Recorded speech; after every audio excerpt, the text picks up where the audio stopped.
What really happened with your host, Mike Rivero, because World War III is a really bad idea.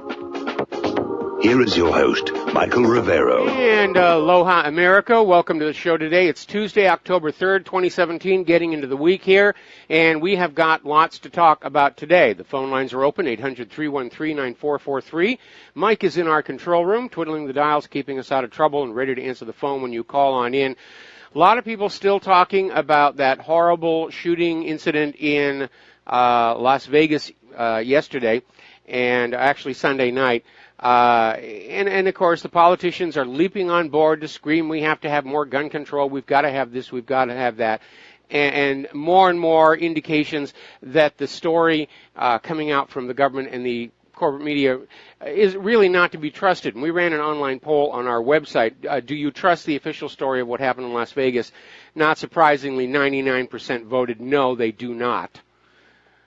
So basically, another mass shooting and another grab for the guns. It almost seems like clockwork. Every once in a while, when the gun grabbers aren't getting their way, there's going to be another one of these staged shootings here.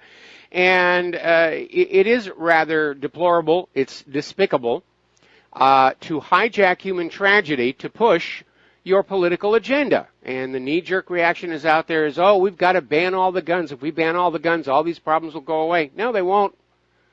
Somebody who's determined can get a firearm on the black market, or they can build one. If they know anything about machining and chemistry, they can build a firearm. My principal experience with firearms in my youth was with black powder guns. They are easy to make, and so is the propellant. Now, I have a question to ask here, and I want everybody to think about this. Why is it that when a Muslim commits an act of terror, the government says, do not blame all Muslims, it's just an individual? But when a gun owner commits a crime, the government says blame all gun owners and take away all their guns. It seems like kind of a double standard, or maybe a little bit of hypocrisy going on there. We want to keep an eye on that one. And it is hypocrisy because the government doesn't want to ban all guns. They want to ban your guns. And back in 2013, there was a bit of a stink when it came on out that the chief of police of Washington, D.C. had allowed Dianne Feinstein to have assault-style weapons in her home in the district, which was absolutely illegal at the time. But she's a politician. She's allowed to have guns here. Only in January, we had the California Senate voted 28 to 8 to exempt themselves from the California gun laws. See, the California gun laws are only for you law-abiding citizens, not for the politicians. Of course, they have to have guns. And, of course, gun laws do not stop criminals and terrorists from having guns. It just adds one more item to the smuggler's catalog of products as they come across the border. It's all about people control. It's about taking away your Second Amendment right to keep and bear arms, to hold abusive government in check. And that's really the issue at the heart of all of this. Now then, I want to remind everybody about something that happened. Do you remember a guy named Charles Whitman? Was known as the Texas Tower Sniper. Was a former Marine, had a sharpshooter badge, got up into that tower in the university and just started shooting at people. Same situation we had in Las Vegas. Shooter had a high perch, was blocked off, and he was just shooting people like crazy. But fortunately, this was Texas. And the people on the ground went to their cars and got their deer rifles and started returning fire. And when Charles Whitman started receiving fire from the ground, he basically hunkered down, and that's why the police were able to get in to where he was and kill him. Now, obviously, the perch at the Mandalay Bay was chosen so that people on the ground, including law enforcement, would not be able to effectively return fire. That was a long distance, 400 yards. Certainly with a police sidearm, they're not going to be able to hit anything. Now, listening to the audio recording of the police scanner, we're getting more confirmation that there may have been more than one shooter because the audio, the police are reporting that shots are coming from high up in the Mandalay Bay, but also lower down as well. Now, there's a video out there that purports to show gunfire coming from somewhere around the 4th floor. It's being dismissed as a strobe light. And maybe it is, and maybe it isn't. I'm sort of questioning that because strobe lights, used as decoration, can trigger reactions in sensitive people, especially epileptics. They can go into a seizure from a strobe light. And epileptics having a grand mal seizure are not at the tables gambling their money away. So I'm dubious on this claim that the flashes seen in this video made by the taxi driver are a strobe light. We don't really know. Anyway, interestingly enough, a story came on out from New York Magazine confirming once again that hotel employees entered the room of Stephen Paddock multiple times over the weekend and did not see anything unusual. So all those weapons and all that stuff had to be brought in just moments before the shots came on out. One guy can't do that. 64-year-old guy can't do that, especially past hotel security. And we're talking long guns. We're going to do a shout-out now to our on-air affiliates just now rejoining our network. Now, in the room next door to Stephen Paddock, there was an Australian man who was visiting the Mandalay Bay, and he is saying that he witnessed multiple gunmen involved in the Las Vegas attack, and also said that apparently the police killed a security guard on the floor. And maybe it was just bad shooting, or maybe the security guard was going to contradict the official story. But there's a lot of disinformation being put on out right now. I've been saying since yesterday how strange we're not seeing any photos of the guns. Well, actually 2 photos were released recently showing AR-15 type guns. One of them has a bump stock lying on the floor, supposedly the crime scene. So far, so good, except that Fox News just showed a video of Stephen Paddock's room. The carpeting does not match the carpeting seen under these AR-15s. Now, I went to the Mandalay Bay Hotel's website, and I took the virtual tour of all their different suites, and the only room that has matching carpeting to what's seen under those AR-15s is the media suite. So already these photos of the guns are beginning to look staged or planted. The media is also pushing the Philippines link that some time ago, a week or two ago, Stephen Paddock sent $100,000 down to the Philippines. Oh, this must have been a Philippine operation somehow. Actually, he sent it to his girlfriend, who's from the Philippines. And remember, Stephen Paddock was a multimillionaire. He'd gotten rich in real estate speculation. He owned 2 single-engine aircraft to go with his pilot's license. So to him, $100,000 is not a lot of money. Now, here's an interesting little story that came on out. This is coming out of Oraz.com. Apparently, there was a police officer that got to the 32nd floor of the Mandalay Bay Hotel 16 minutes after the shooter started shooting and was ordered to wait for SWAT, who did not show up for an additional half hour. And they didn't finish clearing the room until an hour after that officer got up there. So that long delay would have been an ideal opportunity for the real perpetrators to just sneak on out. Remember, they had cameras out there in the hallway, watching the hallway. They knew who was there and where they were. Apparently, a Las Vegas union worker has come on out and said that everybody was notified on a mandatory active shooter training exercise, which was due September 30th, nearly coinciding with the shooting. Funny how there's always a drill near these mass shootings. It's fitting an established pattern. Even Trey Gowdy has his doubts. Gowdy is saying this obviously had to have a high level of premeditation. It's not just somebody who walked up into a room with a gun and started shooting. He had multiple weapons. He had the TV cameras. And Gowdy says it's difficult to believe that a single person could have done this without detection. And I'm absolutely in agreement, especially when you correlate that with the fact that hotel employees have been going in and out of the room. Housekeeping staff were cleaning the room. The do not disturb sign was not on the door. They went in there to do their job. They did not see anything suspicious. They didn't see any weapons. Now, as you know, there was this network executive over at CBS, Haley Geftman Gold, and she took to social media to explain that she was not sympathetic to the victims of the Las Vegas shooting because country music fans are often Republican. And CBS fired her. And apparently not concerned about that, CNN had their own moment where Jeff Zeleny suggested that most of the victims were Trump supporters, merely because they were attending a country music event. Can you say crude stereotypes?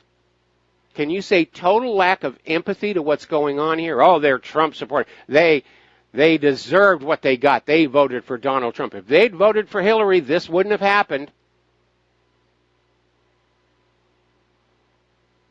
Now, there's an interesting little article. It's over on the Event Horizon Chronicle, and it's pointing out that this mass shooting and a desperate attempt to overturn the Second Amendment is a symptom of the fact that the U.S. NATO empire is dying. And like all dying dinosaurs, it's lashing out in its death throes. This is a symptom of impending collapse. So the gun grabbers are out there screaming for guns, and it's not working. People are going to the gun stores again. They're stocking up because they know every time one of these happens, we're going to ban guns. Oh, let's go buy some. Christmas is coming up. I remember when I was a kid, there would be ads for firearms as Christmas gifts, and it wasn't deemed strange at all. Where I grew up, it was sort of presumed that on your 12th birthday, one of the presents you would be given would be a rifle, along with a serious talking to about gun safety, which was the second religion in the town that I grew up in. And the first time you misused that weapon, you would get a trip to the woodshed, would have you eating dinner, standing up for at least a week. And almost everybody in my town had guns. We never had mass shootings. Kids would take their guns to school. They'd put them in the cloakroom because on the way home from school, we'd be varminting the fields. And nobody thought anything about it. Schools back then had gun clubs. They had gun teams. They had shooting teams. So getting to the domestic politics here, we're seeing a story coming out of Target Liberty that apparently Special Counsel Robert Mueller is trying to get New York to bring charges against Paul Manafort in order to put the squeeze on him, because Trump, as president, has no authority to grant pardons in state cases, only federal cases. And apparently Mueller is working with at least one other state beyond New York to put the same sort of squeeze on a different individual. And the idea is going to be they're going to charge them and say, well, you can go away to jail for a very, very long time unless you help us bring a case against the President, Donald Trump. And, of course, Mueller is still not looking at Hillary Clinton and her email server or the Clinton Foundation. And despite repeated requests from the Congress, Attorney General Sessions is still refusing to appoint a second special counsel to look into Hillary Clinton's crimes. This is our second Attorney General in a row protecting the narcocracy. This is our second FBI director in a row protecting that narcocracy. Even Jason Chaffetz is out there saying that Sessions is obviously dragging his feet on Democratic scandals. Emails, IRS, Pagliano, Fast and Furious. No. We only investigate GOP scandals. Give them what for? Greg Jarrett is out there saying there needs to be a second special counsel to investigate Clinton, Comey, Lynch, and others. And pointing out that a long time ago, when he was campaigning for the election, Donald Trump vowed, if elected, to have his Attorney General appoint a special counsel to reopen the Hillary Clinton investigation and, if warranted, bring criminal charges against her. Well, we know it's warranted. In his TV spiel, James Comey went down the laundry list of Title 18 felony violations that the FBI found Hillary had committed. Then he gave her that get-out-of-jail-free card on the basis that she didn't mean to do wrong. But anybody who's read Title 18 understands intention is not required. Carelessness and negligence are still violations. If you allow classified information into non-secure environments, even by accident, that's a violation. So everybody's scared of that narcocracy at the heart of our government. All right, let's take some phone calls. Tom in Oregon, aloha. Welcome to the show. What's on your mind? Hi.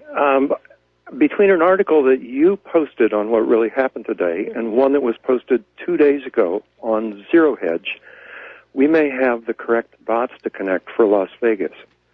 Your article is what we know about Las Vegas shooter, and having read that, it wouldn't be so interesting if I hadn't read the Zero Hedge article behind Vancouver's housing bubble. They're laundering millions of dollars in Chinese drug money. Now, in Vancouver or Las Vegas? In Vancouver. Okay. But what that article taught me, it goes into great detail about how this is done using casinos where you buy chips with dirty money and you come out with a refund for the chips in clean money. Yes. And they're doing this in the hundreds of millions. Now, when you look at the entire life of Stephen Paddock and his father, it screams a deal was made with somebody and he became a money launderer. His whole lifestyle screams money launderer. No, he it doesn't. He may be American, but he's using the same method that the Chinese are using in Vancouver, Canada. No, his lifestyle does not scream money launderer. I mean, his history is very, very clear. He worked for Lockheed, then NASA, then he was an accountant, and he plowed his money into real estate investment. He made his money legitimately, and he's retired, and he likes to go to Las Vegas to gamble occasionally with his girlfriend. But there's no indication at all that he was involved in any kind of money laundering. Besides which, this method of laundering money has been known for a very, very long time. And casinos, when they take money in at that front desk where you buy your chips, if it's a large volume of cash, they have a little machine. They stick the money in there, and it reads off the serial numbers and automatically checks them against a list of serial numbers that are considered suspect. So it's not like it's this as foolproof as it used to be. Well, they were certainly getting away with it until recently in Vancouver, Canada, and we know that there's a lot of dirty money floating around the world that needs to get laundered. Well, they can just go to the Clinton Foundation. One of the other red flags that went up was about his father. When he was finally captured after 10 years on the lam and escaping from prison, he got one more year in prison before he went on probation. And that doesn't happen. If you shoot at an FBI agent and you escape from prison and you're on the lam for 10 years, you get a lot more than 1 year. So a deal was cut with him. Okay. Something. It may be, but I'm seeing a lot of people who are trying to use Stephen Paddock's father's history to try and tarnish Stephen Paddock. And again, what we're hearing from the family is that when Stephen Paddock went to prison, the mother told the kids he'd simply died. And they basically have not had any contact with him since. Right. But another interesting thing about the father is he was diagnosed officially as a psychopath, and psychopathy is genetic. Not always. Sometimes it can be chemically induced. But don't forget, Stephen Paddock himself has no history of mental illness. He was not on prescription antidepressants. And don't forget, to qualify for a pilot's license, the screening is not just your health. They want to make sure that you're not likely to take the airplane and, crash it into the World Trade Towers or something silly like that. Psychopathy is not a mental illness. It's a different kind of human. I don't know anybody who's studied psychopathy, and I have, who thinks it's a mental illness. Psychopaths do not think they have a mental illness. Well, nobody who's mentally ill thinks they're mentally ill. Anyway, I'm going to have to let you go. We got to take a break for commercials. We'll be back with more phone calls after these few words. And aloha, America. Welcome back to the show. And the corporate media and the government are really trying to dogpile Stephen Paddock and just keep heaping more accusations on him so that everybody's if even a tenth of this is true, he's a horrible, horrible man. Now they're saying he had 23 guns in his hotel room and 19 more at his home, and they found ammonium nitrate in his home, explosives. Well, ammonium nitrate by itself is not an explosive. It's a fertilizer. You put it on your flowers to make them grow more. Let's go back to the phones here. Andy in Texas, aloha. Welcome to the show. What's on your mind? Let's start with Aloha Snack Bar. Aloha Snack Bar. Yeah, no, listen, this guy, far as I can tell, doesn't, just like you said yesterday, does not fit the profile. He's not anywhere close to being anything this devious or whatnot. And so I would present to you, and I don't know anything, have no inside grip on any of this, but I would present to you that perhaps this guy won a trip to Vegas and some money to gamble with or whatnot. And it's an FBI setup to where these people brought him over here, sent his wife off. I mean, there's so many different avenues that we can go on. The Philippine connection with his wife, he didn't win the trip. He only lived an hour from Las Vegas, and he drove down there regularly, and his car was in the Mandalay Bay Hotel's parking lot. So it looks like he just drove on over, which he was in the habit of doing. Apparently, he was well known all along the Strip because he was always hitting the various casinos. So, do you think he did this? I don't. I think he was in the Neither wrong. Do I. I think he was in the wrong place at the wrong time. The real perpetrators may have killed him before the shooting at the Route 91 concert even began, and they just dropped him there to take the blame. I don't think he was set up to be a patsy because, from a political point of view, there isn't much of anything there. He's white. He's liberal. I mean, if they were going to set up a patsy, it would be somebody who's definitely Republican, and then, of course, everybody would be saying, why is a Republican shooting at other Republicans and Trump supporters? It almost feels like he was just in the wrong place at the wrong time. He was killed by the real perpetrators, and they just left him there. And again, we're talking about 23 guns into his room after the last housekeeping service had already gone through. And as Trey Gowdy is saying, it's hard to believe this one 64-year-old man could get all of that stuff up into that room past hotel security. Well, not to mention that the rounds that were being shot were just phenomenal. I was in the military, and we were told about barrel meltdown in a heartbeat. So that would explain why he had so many weapons and whatnot. But being a 64-year-old man, unless he's,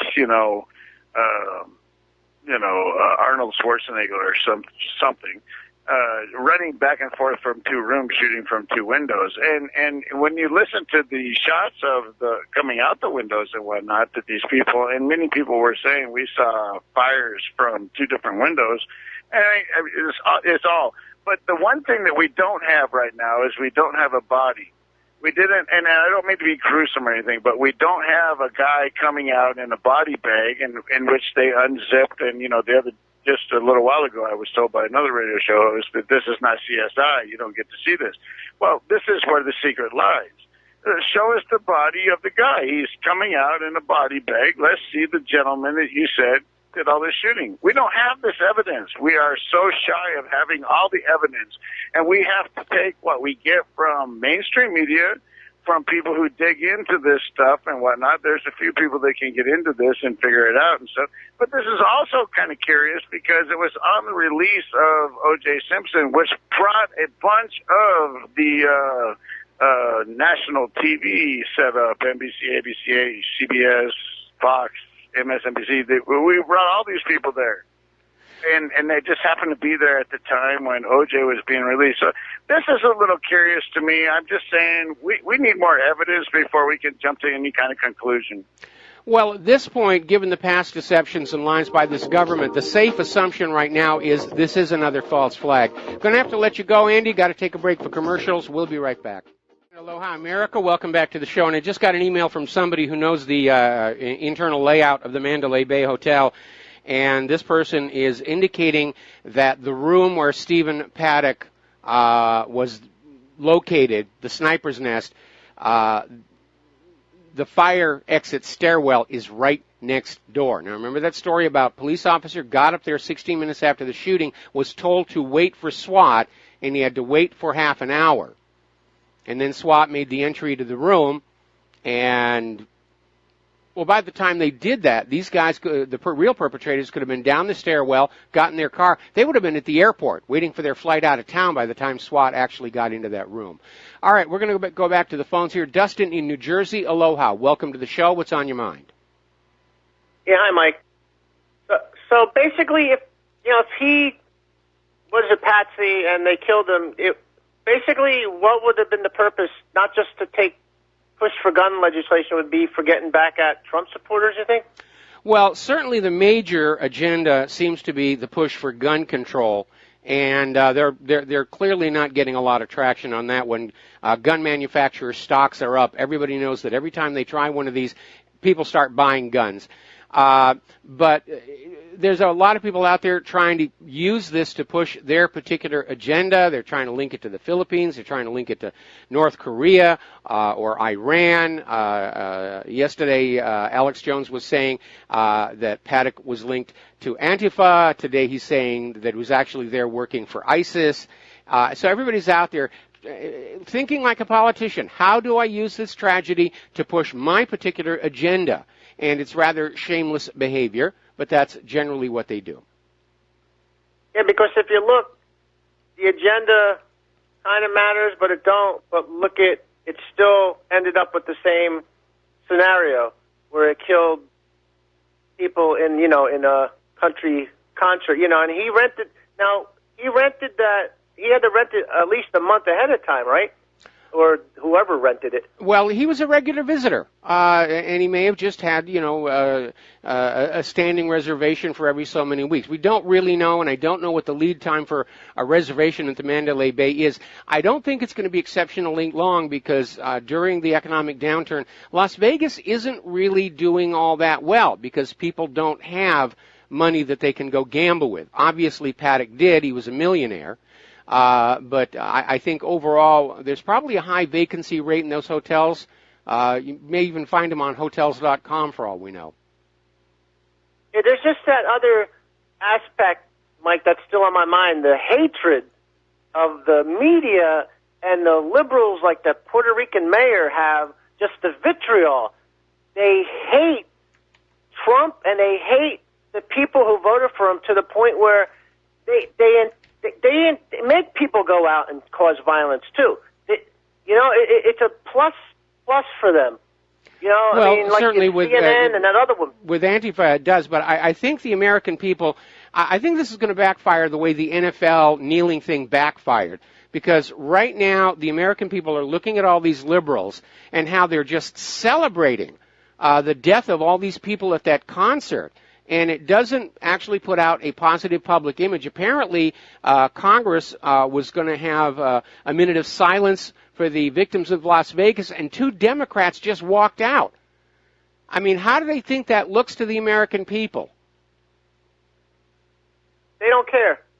It's a cult, Mike, and they don't care if they're driving over your bones, Mike. You can tell. They're politicians. They're politicians. They have to pay attention to the public image, and whoever is calling the shots behind all of this, they're making some very bad assumptions of how the American public in general is going to react to what they're seeing. When you look at the CBS and CNN talking heads who are out there saying, they deserved it, they're Trump supporters, I imagine a lot of people are going to start turning off the CBS and CNN the way people are burning tickets to the NFL games. People are just really fed up with this kind of an attitude on display by anybody. Hey, Mike, I want to switch gears. What do you think of that woman in the UK saying anybody who watches violent or hate-filled video can get up to 15 years in prison? That's like freaking Stasi stuff, Mike. Like who decides, what they deem is violent or terrorist?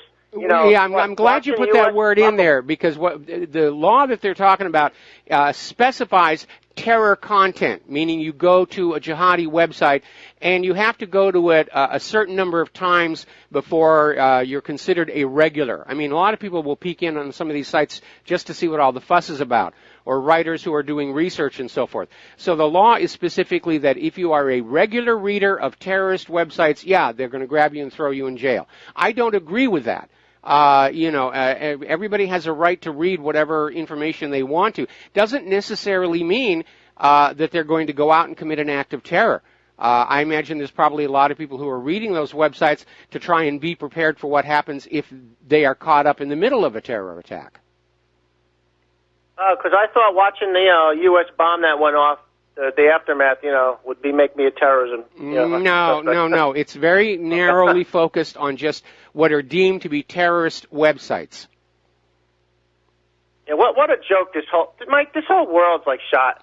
It's just what a joke. You look at just the mayhem these people are causing, and China's doing deals. Like I said, they're moving to do deals, and we're doing all this other stuff, and you're right, Mike. We're at the last bottom of the ninth. The whole Western world's on the bottom of the ninth inning, Mike. It's over for us. It's a dying empire lashing out in its death throes, and our task now is to not let the dying empire take the rest of the world with it. All right, thanks, Mike. Have a good show. Thanks an awful lot. We're going to switch over to Rob in Illinois. Aloha, Rob. Welcome to the show. What's on your mind today? Hey, Mike. Man, what's on my mind? All the disinformation, for one. It's hard to keep track of it, and it's so soon in the game here that, try not to jump to any conclusions. But, what Dustin was talking about, they got this, our Congress has got this Israel First policy, and the Muslim Brotherhood in there, and they have a pact with Islam. So, that's the fate that's hanging over us. And plus, with all the stuff going on, China and whatnot are doing what they're doing. They're trying to distract us from everything. They're trying to distract us from prospering. They're trying to distract us from our just regular lives and taking care of our homes and our families, our own peace and prosperity. And that's the big deal about it. And he's right. It is a cult. When there is Islam and Israel, it's hard to fight that. We can't. They got the laws against us. Well, that's why we just have to sit back, do not give them an excuse to declare a national emergency, stay calm, stay peaceful, stay nonviolent, and just wait for the system to finish destroying itself, because it's clearly doing that. Between the out-of-control debt created by the Federal Reserve and the very obvious corruption, which is now wide open and out in public for everybody to see, it's only a matter of time before, just like the Soviet Union, and remember, as was the case with the Soviet Union, it happened so quickly. The CIA actually missed it. The CIA had no clue that the Soviet Union was about to collapse when it happened. And it could happen just as quickly here. And we don't know what the spark could be. Again, we look at what's going on with the government, and I'm not surprised that recent Gallup poll came on out and said 71% of Americans do not agree with the way the government is running this country. They're doing a terrible job for the people, doing a great job for themselves. They're making out like bandits, but they're doing a terrible job for the American people. Right. Hey, you're a movie buff, so you remember Minority Report? And yeah. The detective. I forget the guy's name, but they find the guy. They find a guy who they were going after, and they find this cache of evidence. The guy's laying there, he's dead, and they find all this photographs around him. Remember this? Yeah. What did he call that? An orgy of evidence. Orgy of, is that what he called it? An orgy of evidence? He called it an orgy of evidence? Or it was either an orgy of evidence or a banquet of evidence. And then he goes on to say, you know how many times I saw this when I was a real investigator? Not one. Similar line out of Orient Express, where Hercule Poirot says there are too many clues in this room. I mean, and again, it looks like a set decoration of a terrorist sniper net. 23 guns, including handguns, which would have been ultimately useless to a shooter who's shooting down into that concert. It just feels staged. Mm-hmm. Well, that's what I think about every time they keep raising up these amount of guns and whatever. And didn't they release a report yesterday that they actually found bomb-making materials in his vehicle? They're claiming that they found ammonium nitrate. But again, ammonium nitrate by itself isn't an explosive. It's a fertilizer. Well, today you said they found that in his home, but they found it in his home and they found it in his car, yes. And I don't know, I don't even know if it was really in his car. I mean, they're trying to pile on stuff to make everybody say, oh, this guy had to do it. Look at all the things they're finding. Next, they're going to claim that they discovered a Death Star in his garage. He had a storage locker in his town, and, we found Vladimir Putin sitting in there with a mind control device or some such nonsense. Well, the whole part about it, I'm going to finish this one for you, is the whole part about this is anybody that knew him, these people, these neighbors and whatnot, none of them ever knew him to be a gun enthusiast, to even talk about guns. Someone even mentioned that somebody was in the military and was talking with this guy about stuff, and not once did the guy ever mention guns. No, he had a couple of hunting rifles. He did like to hunt. He had a hunting license. He had a couple of hunting rifles.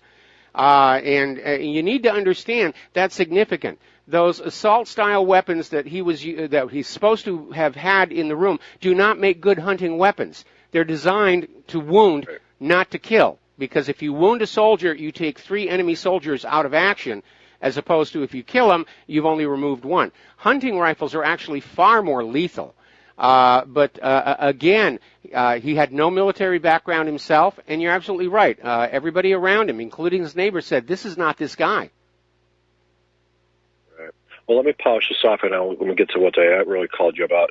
Alex Jones started yesterday with this ISIS relation. He said that the media or whoever came out and ISIS claimed that they're taking credit for the attack, and that's where it started. Now, today, into it, Alex Jones is saying that now the media says, we never said that.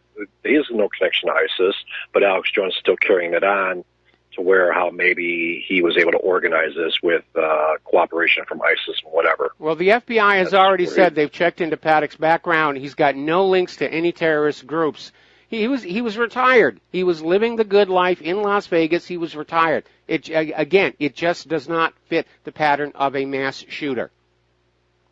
Right. The funny part about it is ISIS is Israel's and the United States' proxy. So that's every time they claim something, it means the United States is claiming something. Well, they're always trying to demonize ISIS because they don't want the American people to pick up on the fact that ISIS is actually working for the United States. That was one of the big complicating factors of the conflict in Syria, is they kept saying, we're in Syria to get ISIS. And then there was all these exposure where the U.S. was supplying ISIS. Sending in airdrops of food, weapons, and ammunition. Documentation coming out of Hillary Clinton's State Department. They were smuggling weapons out of Libya through that consulate in Benghazi to send to Syria to give to ISIS and Al-Qaeda over there to use against Bashar al-Assad. Right. I wonder if you caught wind of this. There's a caller on another broadcast brought this up.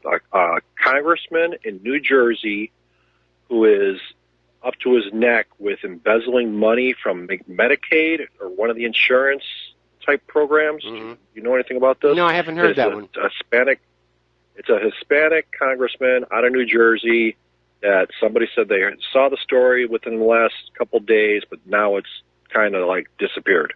Mm-hmm.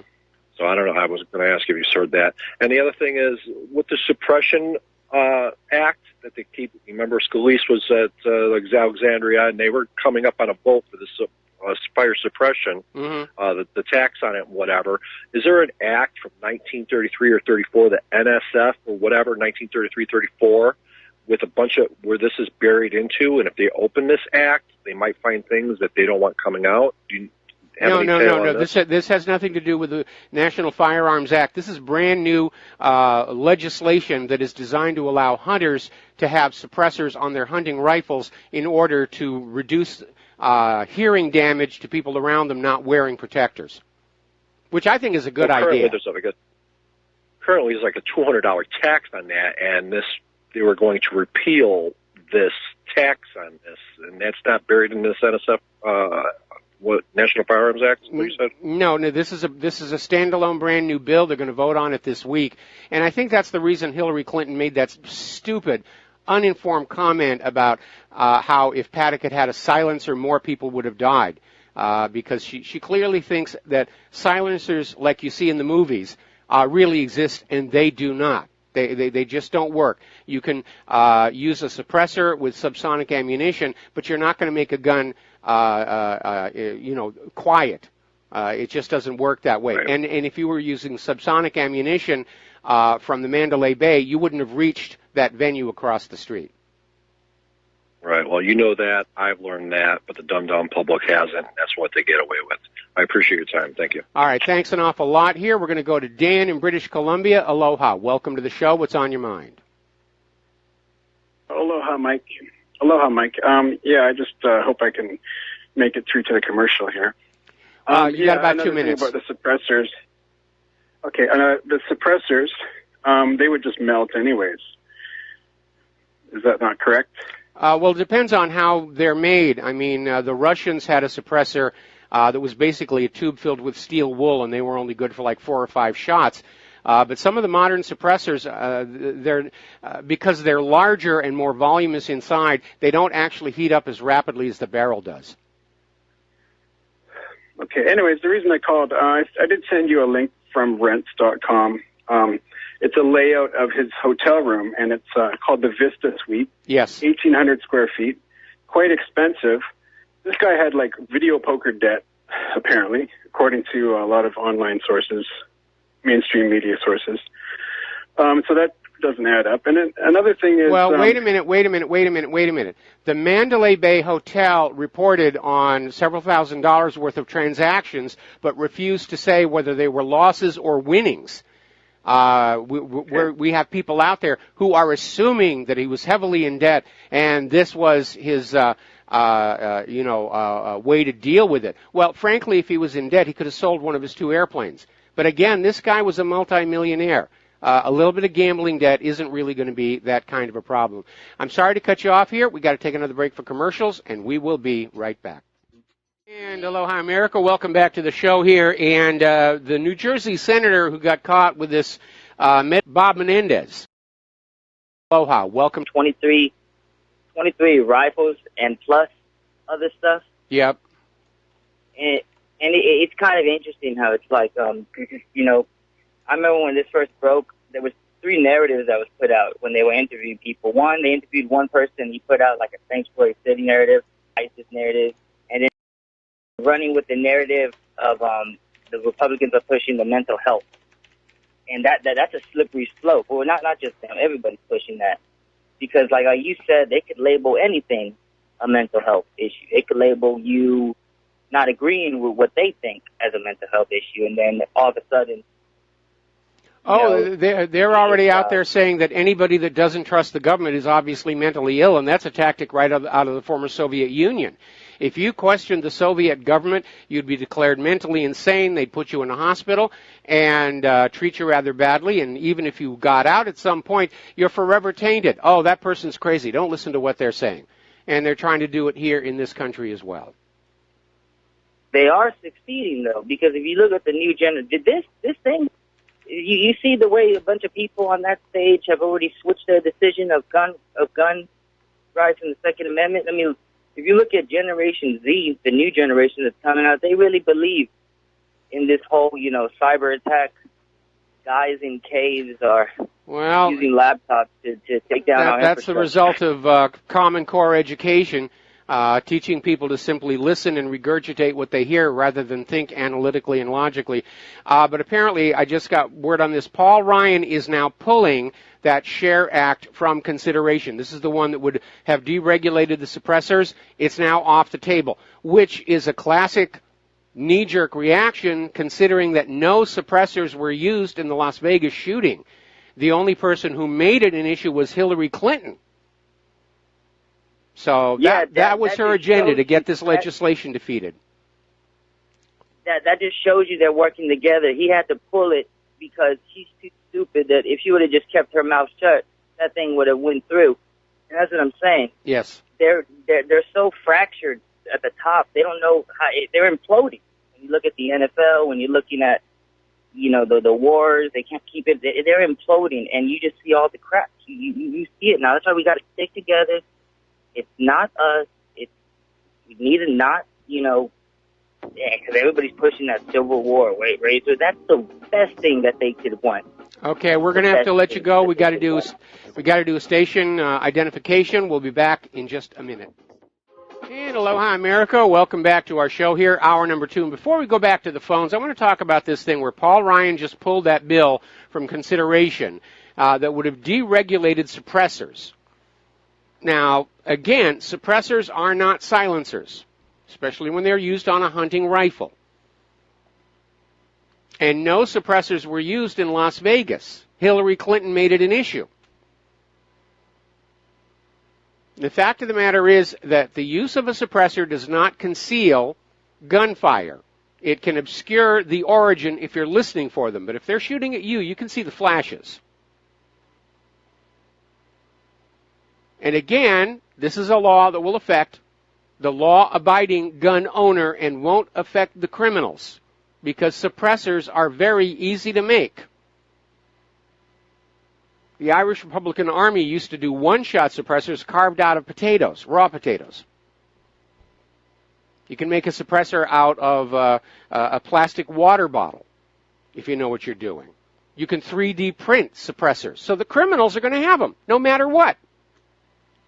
All right, let's grab some phone calls here. Daniel in Canada, aloha. Welcome to the show. What's on your mind? Yeah, Michael, this theory that this guy was sort of set up, it makes a lot of sense. I mean, he did have a hotel suite that had 2 corners on it. But if you're going to go on a suicide mission, it doesn't make sense why he wouldn't take all the furniture in the room and mattresses and stuff them down the stairwell right next to the door. Put a bunch of light up all the elevator buttons, and then go on a shooting spree, and then he would have got more kills, and then try and kill the SWAT team. It just makes no sense that they come in and he's already dead, or that's what we're being told. Yeah, it doesn't make any sense. And again, as Trey Gowdy said, this was a lot of deliberation and planning. And again, that idea of the second broken window, which is a long distance away from the first broken window, why does he need a second window? Everyone's saying, well, maybe he's running back and forth. Why? There's no reason for him to run back and forth between 2 broken windows. You have 2 broken windows only if there's 2 shooters. That's true. And just the way the media comes out with, there's links to ISIS. Now, I went immediately to Rita Katz at Site Intelligence. Here's someone who watches a lot of extremist jihadi videos. Maybe she should go to jail for 15 years. Yeah, you raise a good point there. It's like all they have to do is mention it, and it gets a little blurb in the first day of the shooting, and that's all that really matters. I mean, that will take away any possible links to Antifa right away. I don't know. That's just my theory. Okay, well, none of this really makes any sense. It feels like a stage setup. It feels as phony as Columbine. It feels as phony as Sandy Hook. It feels as phony as the Boston Marathon bombing. Again, considering how many times we have been lied to about this government, Spanish mine in Havana Harbor, torpedoes in the Gulf of Tonkin, Lusitania wasn't smuggling weapons to Great Britain, Pearl Harbor was a complete and total surprise, and Saddam's nuclear weapons and so forth and so on. The safe presumption at this point is the government and the corporate media are just lying to us again. The burden of proof is on them to demonstrate to us that they are, in fact, in possession of an accurate story. And until they're able to document that past a reasonable doubt, prudence says we have to distrust this, just like we have to distrust everything else coming out of that government and that media.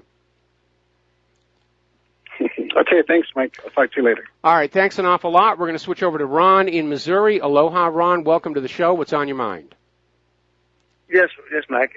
The videos I've been watching, pretty good hearing. It sounds to possibility that there's echoes going on, but somebody pointed out then that in at least 2 of the streams of gunfire, the cycling rates are obviously different, so the second one is not an echo of the first one.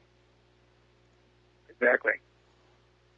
It wasn't one guy, obviously. No, there had to be more than one. Again, 23 weapons into that room in that short interval of time after housekeeping was done. Even Trey Gowdy is saying, we're having a hard time buying this one. Well, hopefully a lot of people are. Well, again, according to the poll on my website, and granted I'm, catering to an audience that is biased towards skepticism, but the poll came back with like 99% don't believe the official story, don't trust the official story. Of course. Well, I'll keep up with the good work, Mike. You do a good job. All right, thanks an awful lot. We're going to do a shout-out now to our on-air affiliates who are just now rejoining the network. And, boy, a lot of phone calls today. I'm not getting to the news here. W down in Texas. Aloha. Welcome to the show. What's on your mind? Yes, Mike. I think for me, the most basic thing to look at, and it happens in a lot of these events, is simply the cameras.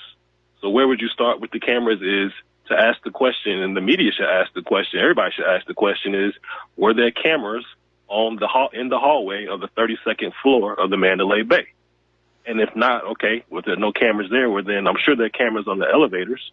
There's cameras on the elevators. There's cameras in the lobby because casinos tend to attract, cheats and so forth. There are cameras everywhere. There's the eye in the sky. And supposedly there should be video of this 64-year-old man, going up and down in the elevator over and over and over again in the hours before the shooting, carrying something that he could hide a long gun in. Right, exactly. But also, I think the question should be again: are there cameras in the hallway of that floor? And then that can let you know if there were additional people going in and out of that room. That should be a basic question. I think should be asked. You're absolutely right. We'll have to look into that because again, I don't know what the security at the Mandalay Bay is. I know that years and years and years ago, at the original MGM Grand before the fire, I got a look behind the scenes there because one of my computer teachers from college had been hired to head the IT at the MGM Grand, and I was performing there at the time in one of the side rooms. And we got together, and he said, come on, let me show you the back room, and he took me to where security was. And they did have cameras in the hallways, at least in the area around the elevators. So, again, it's a valid question. Where are the videos of this guy lugging all these guns into the room? Was anybody with him? Yep. Thank you. All right, we're going to switch over to Jeremiah in Wyoming. Aloha. Welcome to the show. What's on your mind? Jeremiah, are you there? Going once? We lost him. All right, let's switch over to John in Humboldt County. John, aloha. Welcome to the show. What's on your mind? Yes, Mike. I was wondering if you actually seen the video from the taxi driver. That was we have it on our webpage. We have it complete and uncut, so people can use it as a time reference for how long the shooting went on. Right, and so like if you listen, you can hear the two different sides of when one gun would go, another one would go, and then you could see the muzzle fire from the 10th floor, but you can't see muzzle fire from the 32nd floor. Well, the camera doesn't pan up to the 32nd floor, and my understanding is the flashes recorded on that video are coming from the 4th floor. Now, this video is being dismissed with the idea that there's actually just a strobe light in that window or in that room behind the window. Which gotcha. Again, makes sense. It does if it's a private room. But you're not going to have flashing lights, strobes, in a public space because of the possibility you could trip off somebody with epilepsy into a seizure. And believe it or not, you've been on a casino floor, I'm sure, right? Yes. Okay. Probably you've never picked up on the fact that all of the sounds made by all of the slot machines and gambling machines, they're all tuned together. So it's presenting a very serene, pleasing chord. It's not a cacophony of different sounds. They're all tuned together. The same care is shown with the lights that are on those displays. They're carefully timed to stay away from the frequencies that can trip off an epileptic episode. I do know that as a musician. Okay. It'd be as a 420 hertz and whatnot, and, going from different elements of hertz levels.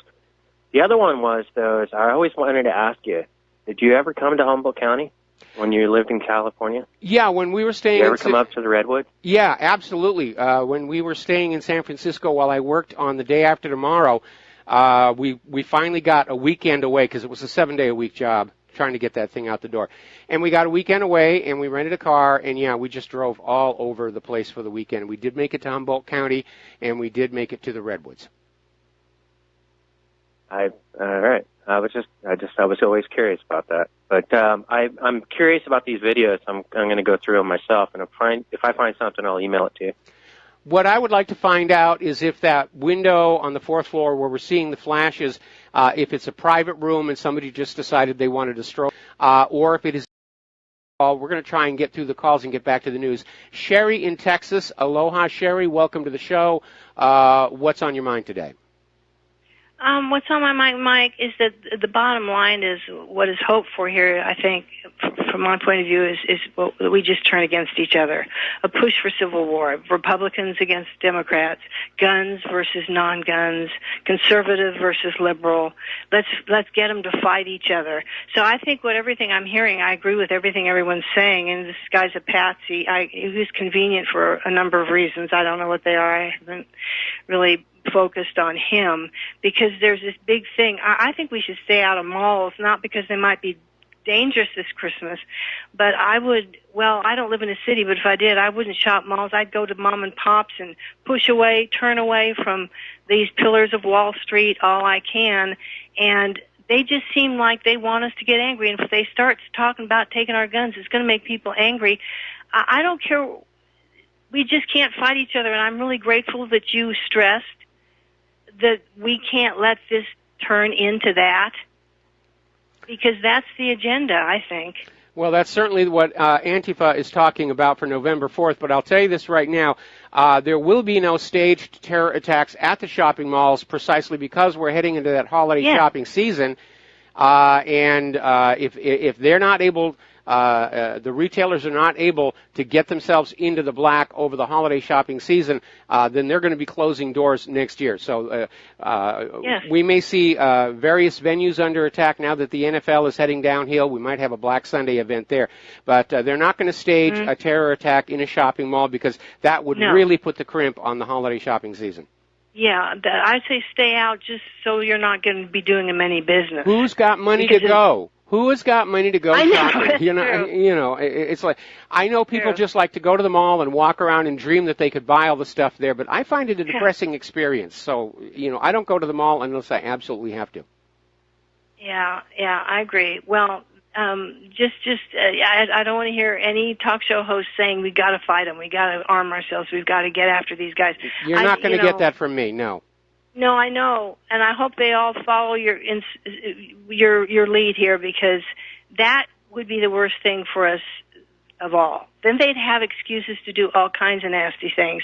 But if we just turn to each other and just push them away, this NFL thing, push it away, they're going to, good has more energy behind it than bad, and we will eventually triumph. But it's only if we don't fight them, and that's my opinion. Has always been where I stood, and that's why I'm so grateful for your message.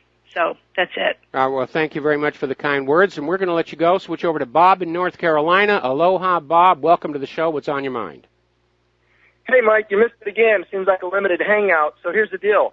So you say a CBS executive started spewing out information. Let's name these people. Here's the problem. It seems like the right-wing media is triggered as much by the left as the left is triggered by the right. And so what we have is we're not identifying who the true enemy is. As we go down the line all the time, we find out that there are certain tribesmen who are always pushing this dissension in the ranks. They hate America. Now, this lady's name was Harley Geldman Gold. Haley. I'm pretty sure. Haley.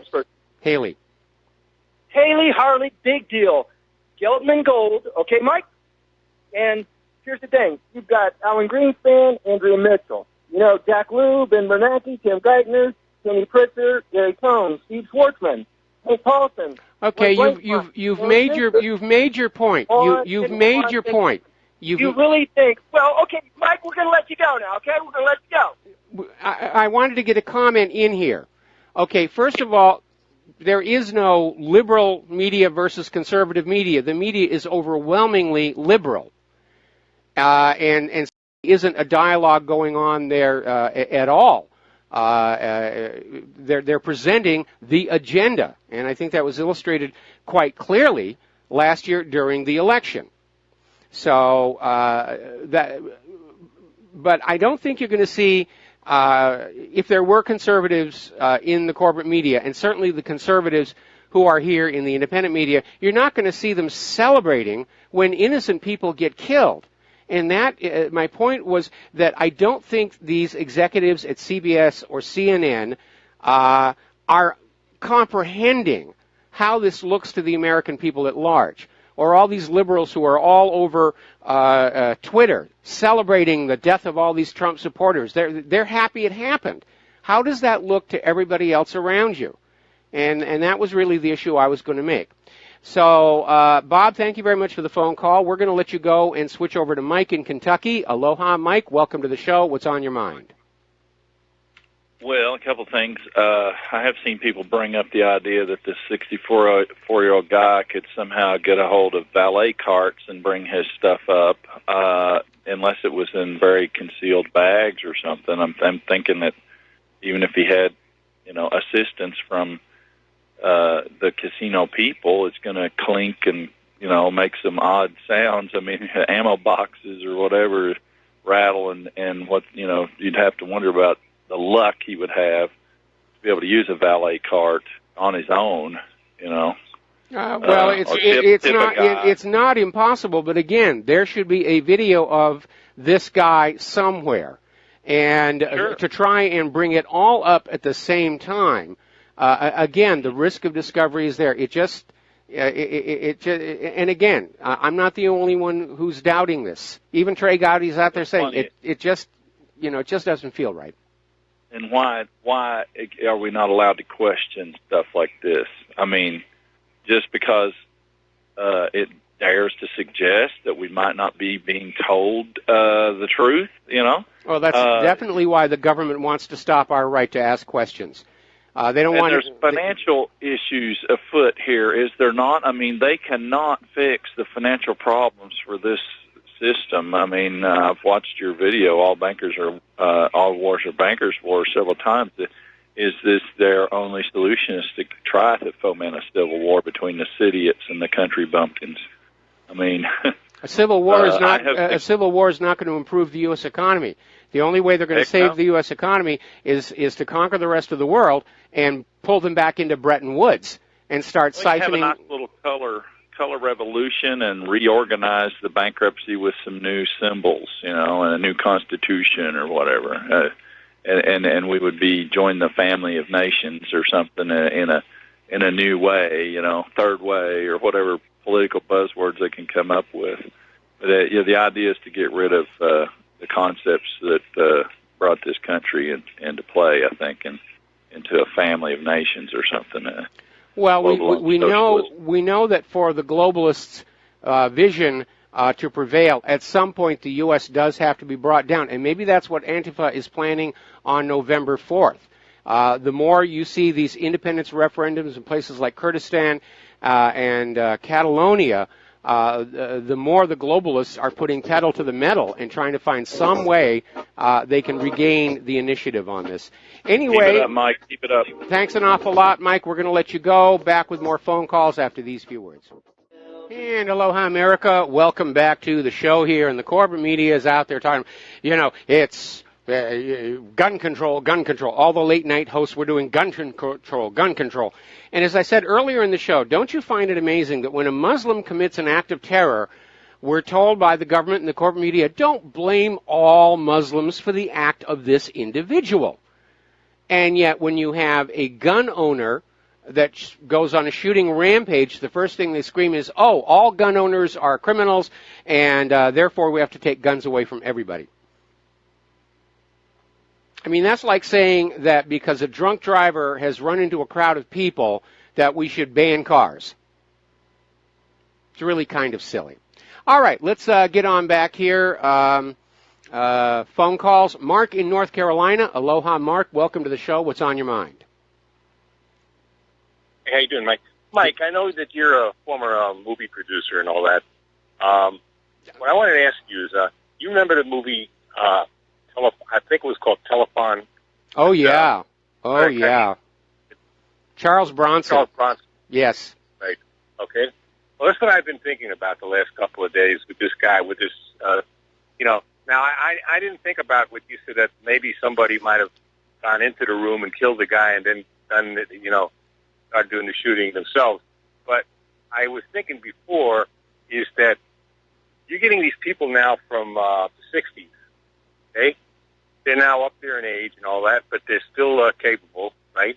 Well, I certainly am. You had this guy Hodgkin. Yeah, I think I am too. This guy Hodgkinson the other day, that shot Iverson and all that, and now this guy.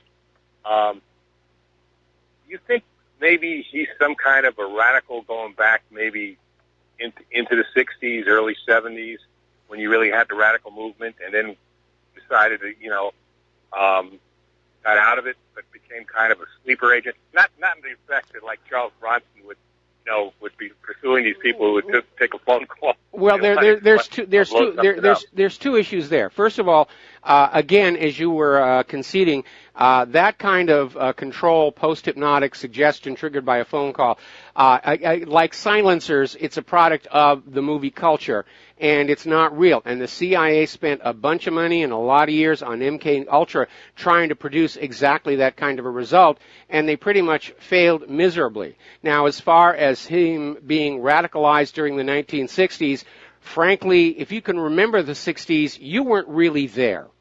So I'm not sure how much of a link there's going to be. But again, everybody who knew this guy, everybody looking into the background, there's no indicators whatsoever that he was extremely political or even extremely religious. He was a liberal. He went out to the anti-Trump protest, probably at the urging of his girlfriend, who's very liberal. But there's nothing in the background. And somebody, back in the 60s, I was angered by what I was seeing, especially when I found out the truth behind the hippie riot at Disneyland and everything. But, age mellows you, and you just realize that, going up and shooting a random crowd of people at a country music concert is not really going to do much of anything. Now, again, there just doesn't really seem to be anything there. Well, look at Bill Ayers now. He's in his 70s, I believe now, and he's, for everything I gather, this man is as radical as he was before. And I don't think he'd be incapable. He's tied into Antifa now, and I don't think there's anything that would, if somebody gave him the idea to start planting bombs or doing whatever again, he'd probably be given orders now. Yeah, but as you say, Ayers has been radical all along. With the case of Stephen Paddock, there's no before that anybody can find. This guy was all about making money. That's what he was into. He was making money. And, Lockheed, NASA, accounting, and then real estate investing. And he did very, very well. Guys who have that kind of money and a lifestyle, they're not going to do something and throw their life away. They've got too much to live for. He's got a girlfriend. He's got 2 airplanes. This is not a guy who's going to do something that's going to get himself, at the very least, thrown in prison for the rest of his life, at the very worst, killed. It just isn't passing the smell test. Okay, we got to let you go here, and we'll be right back with another phone call. And aloha, America. Welcome back to our show here. We're going to go right back to the telephones here. Jeff in Calgary. Aloha, Jeff. Welcome to the show. What's on your mind? Hi, Mike, expatriate here. Hey, alarming comparison to Sandy Hook and San Bernardino with this Vegas shooting. Leaking of supposed crime scene photos and video from news outlets of a crime scene that's under investigation. Seen this at least 3 times today. This is extremely disturbing, and nobody even seems to question it. Fox Boston affiliate leaking photos and video. Bloomberg leaking information about an active crime scene. today in the last press conference, the sheriff said, and I quote, that all video and digital evidence has been given over to FBI custody. So where's the leak? Yeah, sounds to me like the FBI is trying to shape the public opinion. Wouldn't be the first time they did that either. Yeah, well, they're shaping the story that car 15 was used because that was included among the photos, which is the car 15 on a bipod with a big capacity magazine. All the audio I've heard, and I'm sure you weighed in on this, but all the audio I've heard sounds like this is a full-on machine gun with belt-fed ammunition. What's your take on that? Well, it certainly sounds like it. It sounds like more than one weapon was being used at the same time, but they're trying to craft this new narrative. And at this point, they'll do whatever it takes to sell this story to the American people. They'll stage photos. They'll bring in the guns they want to demonize and leave them on the floor and take a picture. They'll fake BATF records. We've seen how this government works before. They absolutely have no resistance to just continuing to lie until they get their way. And then anybody who stands up and says, I think you're lying, is going to be demonized. Yeah, I mean, it just seems like in his press conference today that this sheriff guy, he doesn't have any control over any of the important evidence. It seems like he's just there to clean up the mess. I mean, we've got to get a hold of the feds that are running this show and hold them to account. I've just about lost my patience with all of this. It's sick. It is. It absolutely is. And all right, thanks, Mike. All right, okay. We'll switch over to James in Texas. Aloha, James. Welcome to the show. What's on your mind? Yeah, Mike, first of all, I got to tell you, you have some of the best intuitive analysis of anybody on radio. Well, I got to tell you, I really do appreciate it. I blush. Well, yeah, but I was just going to say, I just want to make a statement, and then you tell me what you think. And then I see this country being pushed into a civil war, regardless of what all of us want to keep the cool heads and the calm, the calm thoughts, and we want to not do this. We want to use our heads and prepare. But the reality is, I think the way we're looking, I don't see, if you play this out in your mind along the, long term, I don't see another way out of it. Well, certainly Antifa is a communist group. Their name stands for anti-fascist, and fascists and communists are two polar opposites of the economic model spectrum. And so definitely they're communists, they're socialist. Liberals tend toward socialism. We see that all the time. I'm at heart an old-fashioned capitalist. But if I have to choose between socialism and fascism, I would tend toward socialism. But unfortunately, the way that we see people like Hillary Clinton want to implement socialism, it's really just another way of guaranteeing that the people are kept so poor they can never stand up to the ultra-rich, the same model that the Soviet Union did. Throughout history, opposition to oligarchy has always arisen from the middle class, and as a result, every time a nation sinks into tyranny, the first thing they do is crush out that middle class. And it's happening in America right now. Yeah, I agree. I see that exact thing.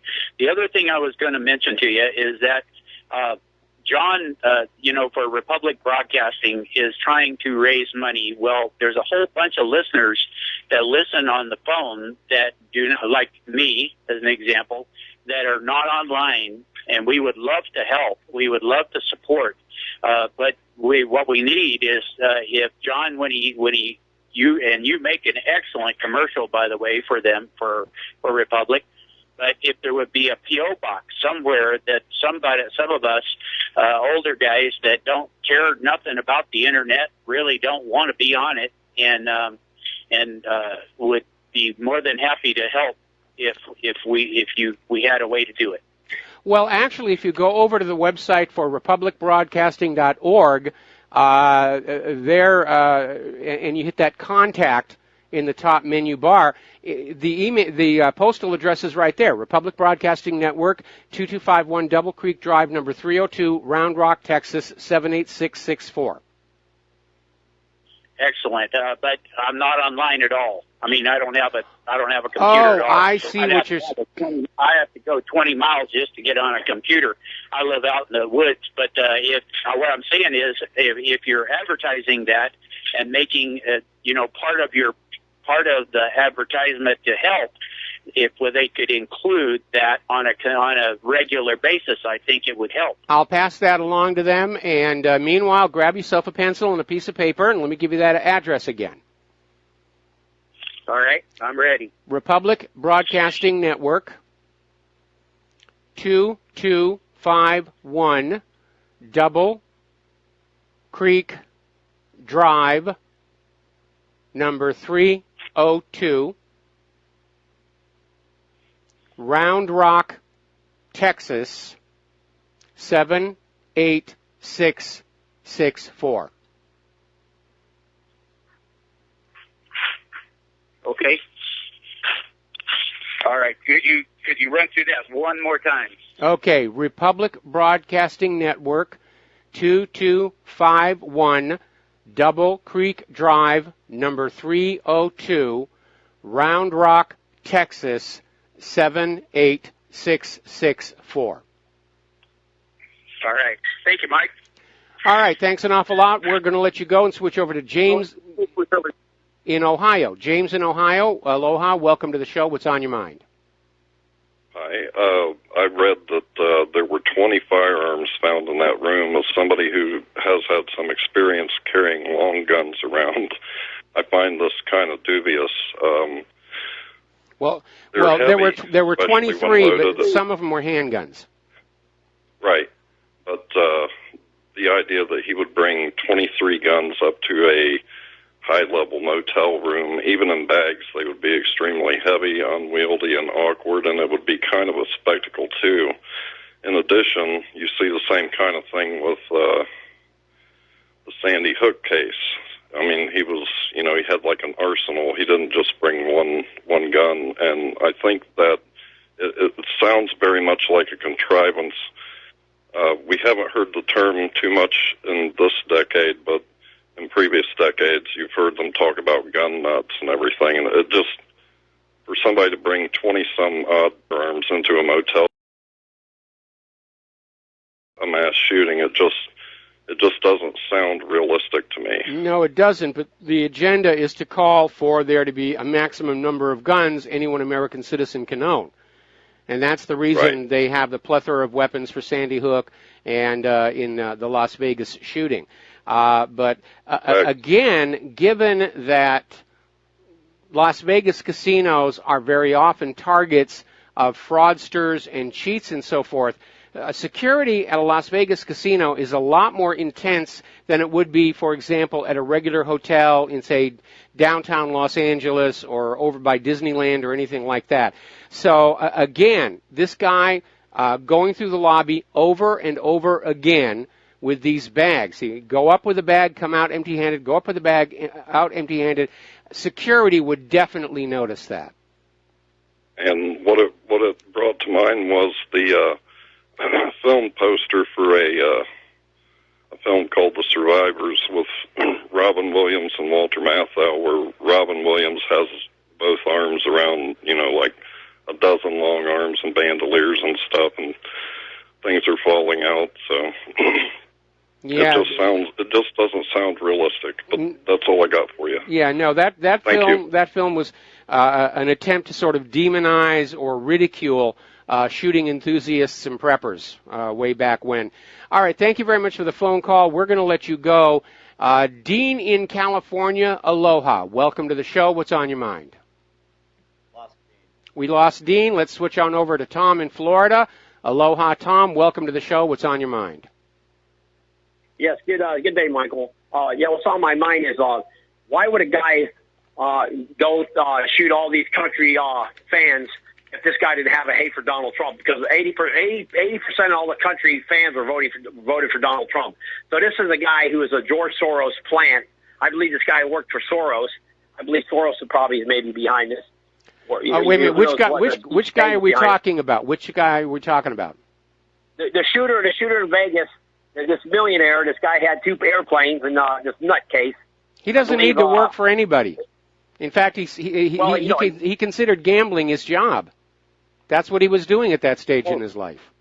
And I don't think he did it. I believe his father's a nut. Yeah, but that... I agree, Michael, maybe. Well, again, I don't think Paddock did the actual shooting. I mean, there's one tape where very clearly two different weapons at two different firing rates can be heard. So it's not an echo.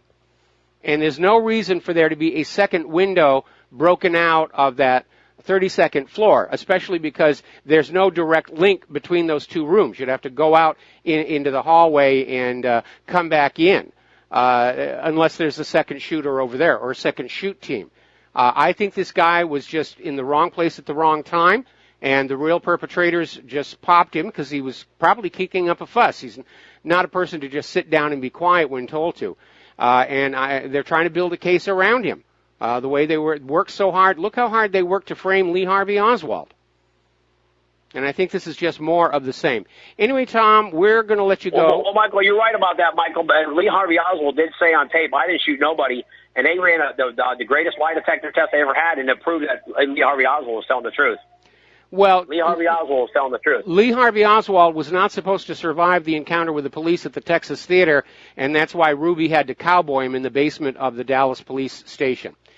So, Yep. All right, so Tom, we're going to let you go, and we're going to close the phone lines because we're getting to the end of the show, and I have got a lot of stuff I need to share with you, and we really did go overboard with the phone calls here. Now, do you remember that big stink they were making about how Facebook was asked to find ads that were linked somehow to Russia that might have had an influence on the election, and Facebook came back initially and said, no, we can't find any, and then more and more pressure was put on him to come up with the right answer, and then finally Facebook came on out with a whole bunch of ads and said, yeah, these were purchased by people who have links to links to links to links that could somehow be construed as Russia.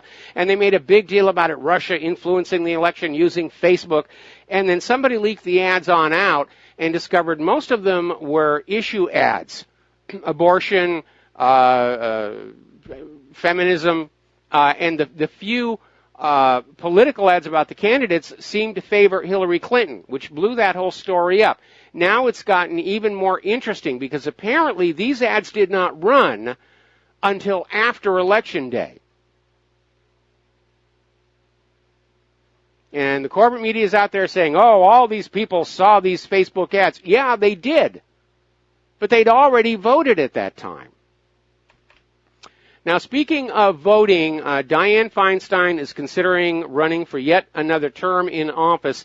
The polls in California have turned against her.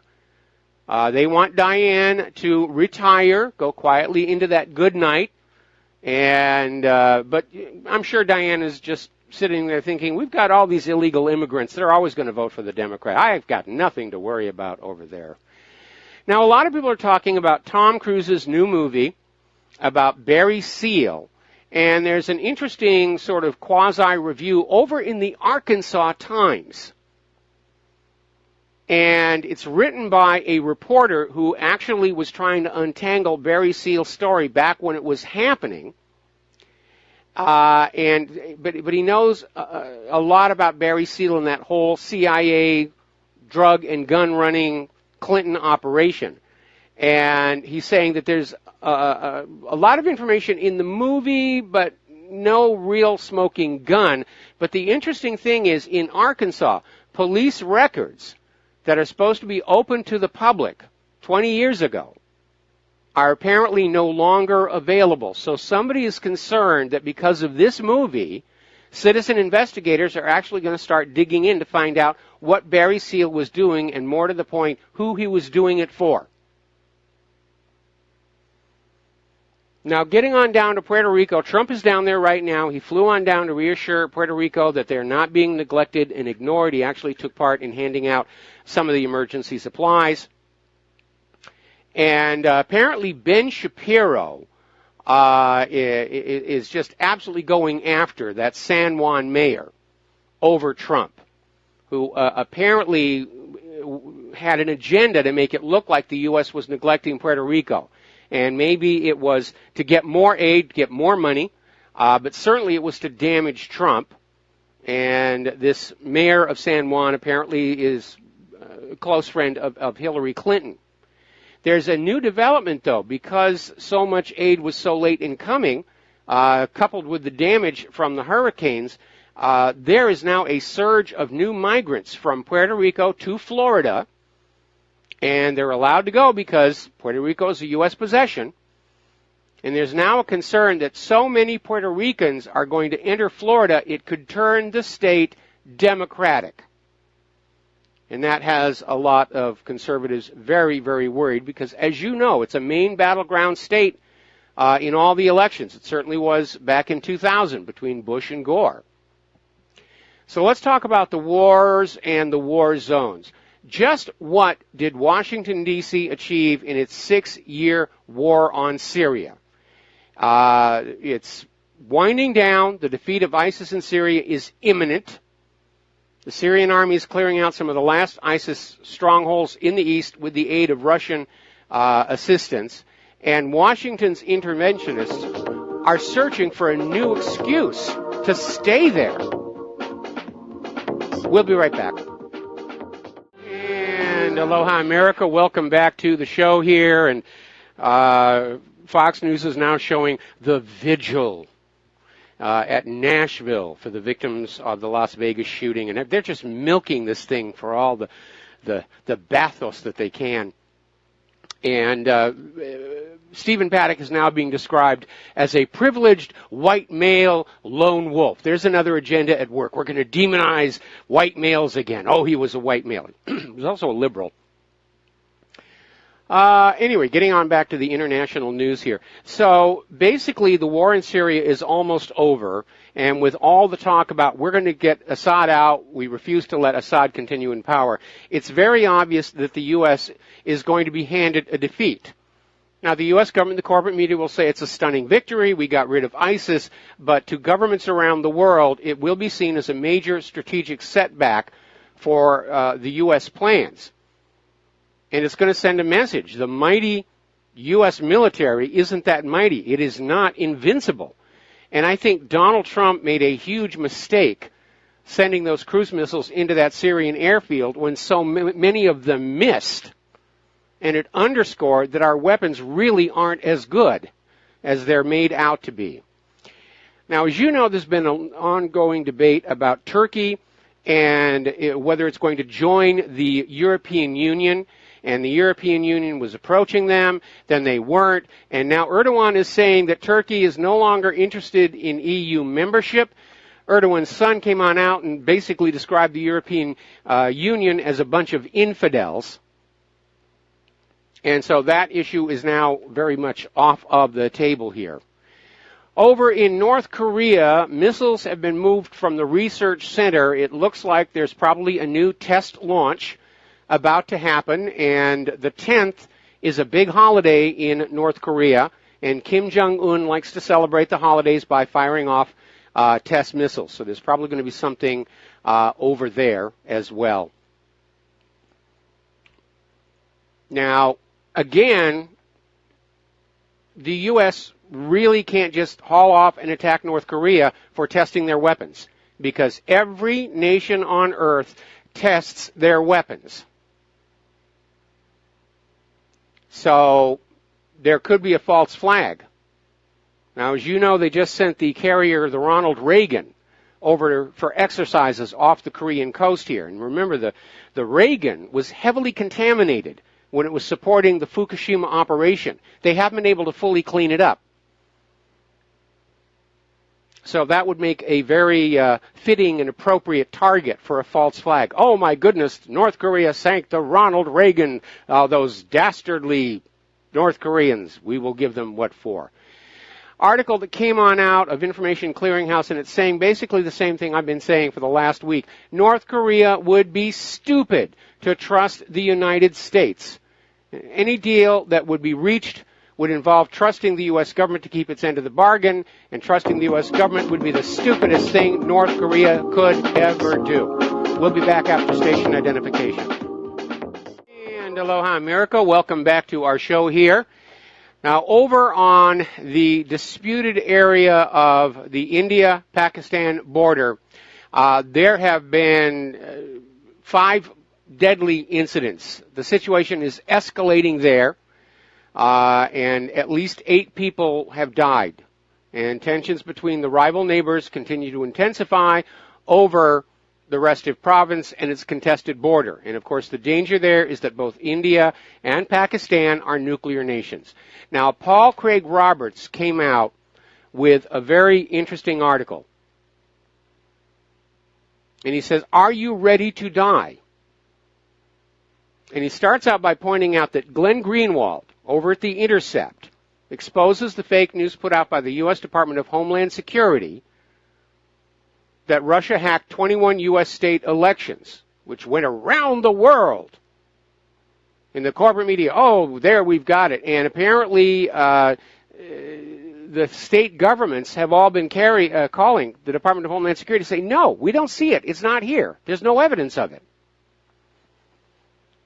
And so Paul Craig Roberts is making the point that the U.S. security agencies, Homeland Security, CIA, FBI, NSA, they are part of the propaganda machine. You are not going to get real information from them. You're going to get what is politically expedient. Remember when Frederick Whitehurst blew the whistle that the FBI crime lab was routinely rigging tests to favor the prosecution? When that came out, they had to let a lot of people go from prison. The entire U.S. federal central government is hopelessly, irretrievably, irredeemably corrupted from top to bottom. Now, the moral and the immoral are mutually exclusive societies. Neither one tolerates the presence of the other. So once a government starts to go bad, it goes all the way bad. And those people who are trying to do the right thing are eventually escorted to the door. Cynthia McKinney, good example for there. Now, we've been talking about Russia's electronic warfare prowess and their newest weapon that can basically zorch incoming threats at a tremendous distance with UHF radio waves, which led me to suggest that Russia's had some kind of a breakthrough in being able to generate massive amounts of UHF radio waves in a small device with relatively little power. So the British Daily Star is looking at Russia's new radio electronic missile called Alabuga. And they write, Alabuga is capable of disabling an entire army all by itself. And it uses high-frequency radio waves, and it will disrupt all communication systems. And modern armies are heavily tied in with their radios, their computers, the little handheld battlefield monitor. I forget what that one is called. And they say, in a very real way, Alabuga is a more powerful weapon than a nuclear bomb because it can instantly make useless all NATO or U.S. technology for a radius of 3.5 kilometers.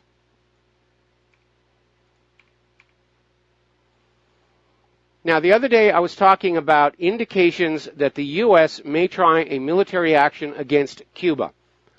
And supporting that is a story that just came on in from Citizen Free Press. The United States has just expelled 15 Cuban diplomats from their embassy in Washington, D.C. And expelling diplomats is a serious, serious matter and usually is one of the signals saying that a war is coming. Maybe the warmongers are feeling bad that they're losing in Syria, and somebody said, well, we'll just go on down, we'll whoop on Cuba. We know we can take Cuba. We'll feel butch once we get down there with Cuba, and we'll have all that Cuban rum, Cuban cigars, all to ourselves. Now, apparently over in Israel, the Jerusalem Post did an interview of Yossi Cohen, who's the head of Israel's Mossad, who came on out and admitted point blank that Iran is Israel's primary objective. They want Iran destroyed, broken up, and smashed, as long as the Americans go do it for us, apparently. As you know, there is a brand new U.S. military base in Israel. Now, the official position of the U.S. government is it's more of a warehouse storage area. It's not really a military base, but, when you have soldiers and weapons surrounded by a fence, that's a good definition of a military base. And needless to say, the Palestinians are not very happy about this. They're not happy about it at all. And basically, they're saying it's another way for the U.S. To place American weapons at the disposal of Israel. And it may well be that this U.S. military base on Israeli soil is part of the preparations for the war against Iran, which we know is coming. All right, we're going to do a shout-out now to our network our affiliates who are just now rejoining our network. Philip Giraldi has come out with an article, How I Got Fired, and he's talking about the aftermath of this article he wrote called America's Jews Are Driving America's War.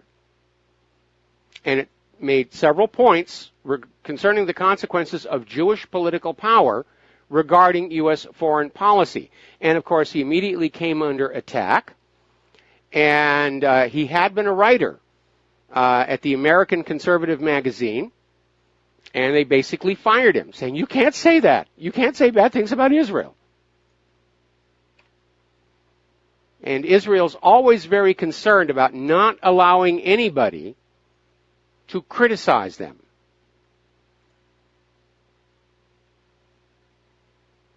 Now, over here in the United States of America, Senator Chuck Schumer is in Congress pushing for congressional legislation that would end academic freedom in America, and in particular, criticism or even study of Israel. They're pushing this bill, the Anti-Semitism Awareness Act. It's passed through the Senate unanimously. And it's built on this idea that criticism of Israel is rooted solely in anti-Semitism and hatred of the Jewish people. And that's like trying to say that you can't criticize the Nazis because you just hate the German people. That's how absurd this is. But that's the new policy. All criticism of Israel is based solely on anti-Semitism because Israel isn't actually doing anything that's wrong. So obviously you're only saying these terrible things about Israel because you hate the Jewish people and you want Hitler to come back and gas Jewish babies in the ovens. Twice. Now back on September 10th, 2001, then the Secretary of Defense, Don Rumsfeld, got up at the Pentagon and announced that some $2 trillion had vanished. And it should have been the economic/military story of the year. But fortunately for Donald Rumsfeld, the very next day 9/11 happened. And then the story about the missing trillions of dollars from the Pentagon just vanished. And it was never heard from again because the airplane that struck the Pentagon flew around the Pentagon, turned around and came back and flew into the offices where the auditors were trying to find where all that money had gone, destroying the paper trail permanently. Somebody made out like a bandit with that. Well, Catherine Austin Fitts is out there saying the Pentagon isn't the only place where money just seems to be vanishing into thin air. And she's done a study of federal government budgets since 1988, and she's found that some $21 trillion, with a T, has gone from U.S. agencies since 1988. One of the worst offenders seems to be the housing and urban development. And apparently she found one city block in San Diego that had $20 million in defaulted HUD loans. And these loans were made by HUD on non-existent properties that did not even have a U.S. postal address. And Catherine Austin Fitts concluded that HUD was being run as a criminal enterprise to simply loot the money, the taxpayers' money, out of the U.S. government. Many other researchers have come to that same conclusion. The American government is run by criminals who own both parties and the corporate media. the narcocracy. The U.S. government is the biggest smuggler of illegal drugs into this country. You think that's the only crimes they commit? When you have a class of politicians who are willing to engage in that kind of behavior and that kind of crime, then obviously false flags to push an anti-gun agenda, lying to the people, looting the government treasury, all comes, it's part of the deal. It's just part of the way things are being done over there. Now, interestingly enough, this volume of cash that's disappearing from the government is another sign of impending collapse. In fact, over at our online store, we have a coffee mug that says right on the front of it, the last official act of any government is to loot the nation.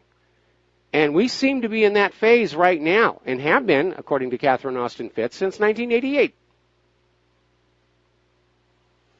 Now, we've been talking about the pension crisis here in the United States of America, the declining economy, the fallout from the 2008 mortgage-backed security fraud, and how all of these pensions are refusing to hold Wall Street and the government responsible for bad decisions and outright criminal acts, instead pointing the finger at retirees. Oh, you're retiring too young. You're living too long. You demand too much. It's all your fault here. Well, as it turns out, the United States is not the only country where the pensions have gotten into serious trouble. Globally, the pension gap, the money they actually have versus the expected outflow to retirees, is now $400 trillion. Now, of course, they can just crank up the printing presses and just pour that on out, which is cheating everybody of the value of their existing money. Or, a lot of really old people could start dying all of a sudden. We've been talking about the shale industry, and apparently it's not doing as well as people would like to think. We know that a lot of these shale reservoirs, if you will, do not actually have the volume of oil and gas that they were thought to have, that even with the hardest fracking, they still can't get it all to the surface. So it's an industry that's in trouble. And the idea was they were going to get all this oil and gas that was shallow in the shale rather than drilling down deep to the remaining reserves of free gas and free oil. But it's not really working out. And that harebrained, poorly thought out oil price war with Russia put a lot of these companies into serious trouble, drove some of these companies completely out of business. So let's turn over to Catalan because things are really intense there. Following the Catalan referendum and the Declaration of Independence, students gathered for a rally in one of the largest of Barcelona's squares, Plaça de Catalunya, or the Square of Catalonia, to voice their protest against the violence of the Spanish police who attempted to thwart Catalonia's independence referendum. And it was a huge crowd. I saw a video of it, just absolutely amazing. It gridlocked that entire part of the city. So this attitude by Madrid, we're just going to go on in, club them over the head, and they'll give up that silly little idea of independence, has backfired. It's angered the people of Catalonia. And it's a very, very tense situation. I'm concerned this could break into a new civil war. And if you remember anything like about the war against Franco, it can get very, very bloody indeed. Now, Pablo Escobar is out there saying that more is at stake in Catalonia than just Spain and its territorial integrity. He's saying the future of the entire European Union is at stake in Catalonia. Because if Catalonia breaks free, you're going to see portions of other European member states angered that their member state government is not following Brexit, and they'll start breaking off. That whole European Union thing is really falling apart. I imagine the globalists are just having a terrible time right now. They were so close to that one world government, and it's falling apart on them now. Venezuela's President Nicolas Maduro has attacked the Spanish Prime Minister Mariano Rajoy, saying, "Who's the dictator now?" Rajoy has chosen blood, sticks, blows, and repression against his own people.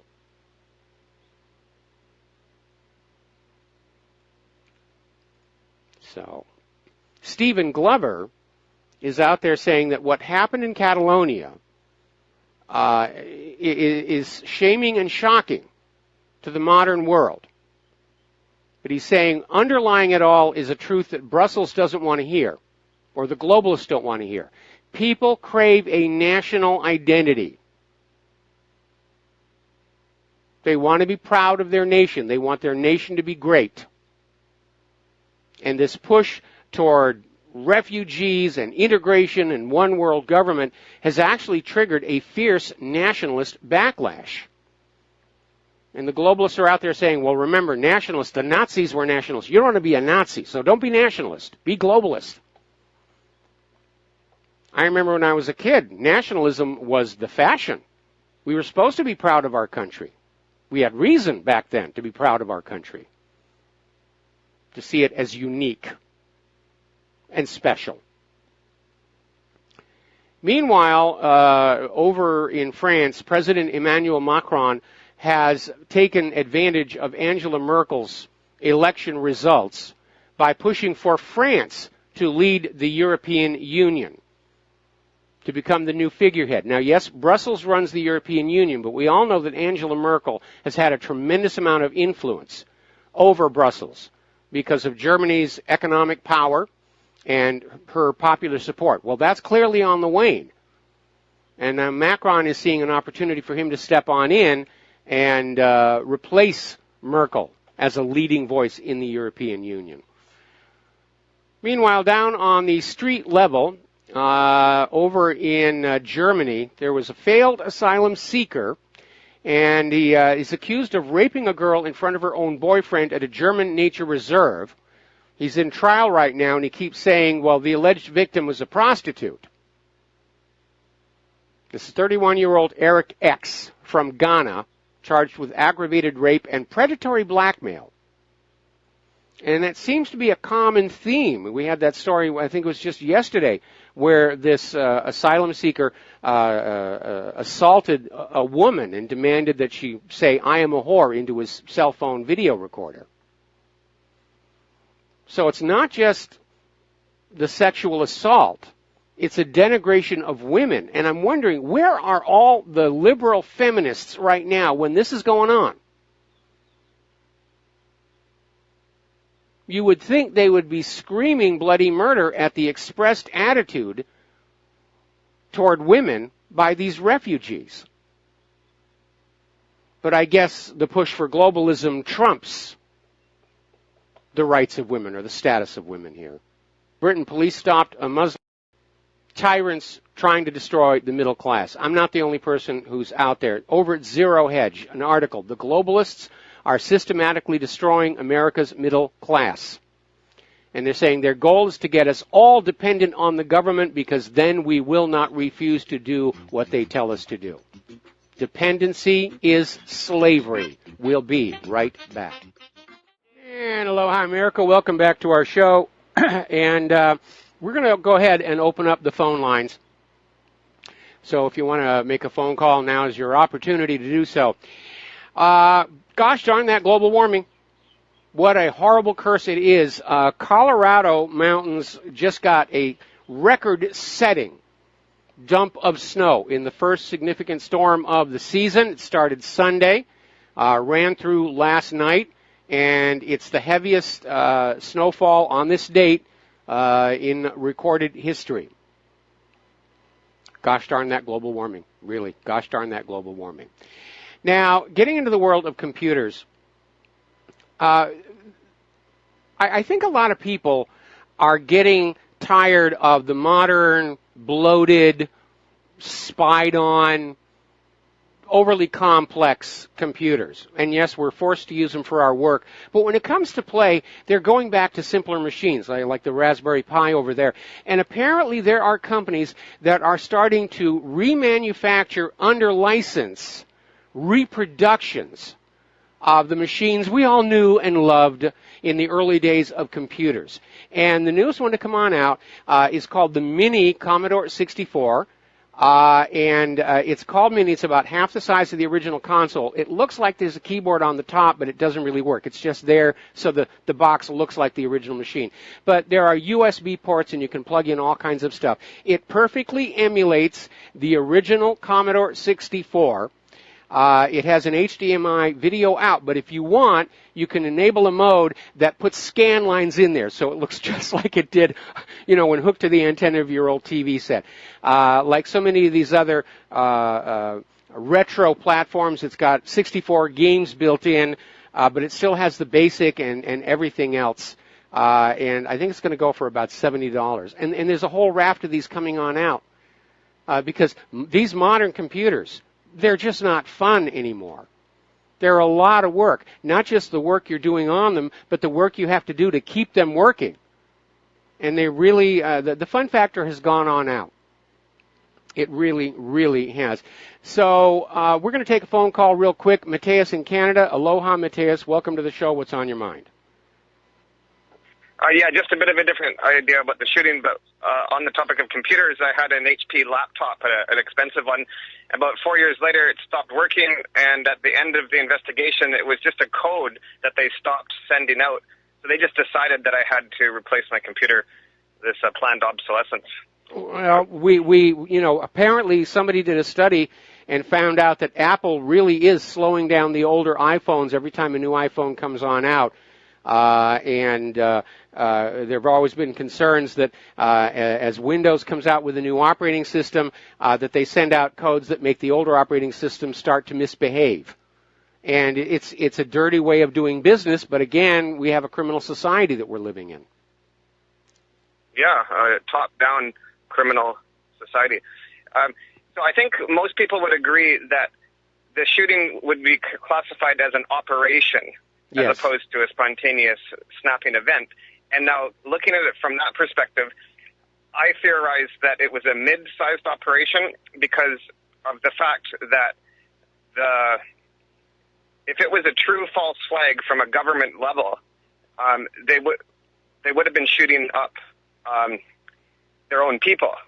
They would have been shooting up black liberals to blame it on the conservatives. But because they were actually shooting up their enemy, that meant that the operation was not from a very large perspective, because it's more from the Antifa level size operation, because they don't want to really shoot themselves. Well, so wait a minute. You're ignoring the lessons of Pearl Harbor, where Franklin Roosevelt was perfectly willing to see those thousands of people die at Pearl Harbor to get his agenda of war with Japan. And again, in the case of the government level, in the case of the Las Vegas government level perspective, in the case of the Las, if you're coming at it from the level of a government, then you're willing to sacrifice a small portion of your own people. But if you're a small group, you're not willing to kill your own group off. Well, you have to be very large. We're thinking that. Okay, well, I'm going to respond to you after we come back from these commercials. And aloha, America. Welcome back to the show here. We're talking about computers. And apparently, Internet Explorer, the latest version, has a bug in which a website you are visiting can see what you're typing in the address bar, such as the next website you plan to go to. And so it's really very sloppy, and I'm not surprised people are like going back to these old machines. I still have my Commodore VIC-20, and I love it when I have time to play with it, which is not often here. Okay, Microsoft has apparently decided to drop Groove, which was the Ghost of Zune music subscription service, and the users are now being shunted to Spotify. And again, people don't have the money for this kind of stuff. They really, really don't. I mean, I look back at my lifestyle when I was much, much younger, where there was a lot more leisure. And yeah, you'd put a record on the stereo and you'd listen to music while you're puttering around the house. But it just doesn't work that way anymore. And personally, I don't like the headphone thing because then I feel disconnected from the real world. Let's take a couple of phone calls here. Don in Iowa, aloha. Welcome to the show. What's on your mind? Hello, Mike. Yeah, I'm not really totally up to speed on this Vegas shooter, but I mean, it's a fact that the bullets came from that hotel, isn't it? I mean, the people were looking up there; they could see or hear that. Yeah, well, mostly they were responding to the fact of the bullets hitting the ground and leaving an elongated trace. But witnesses were saying that bullets were coming from different directions. Okay. What's your theory then? Do you have a theory? Yeah, I think this was a staged operation to push the gun grabber agenda. And this Stephen Paddock, I think, was just in the wrong place at the wrong time.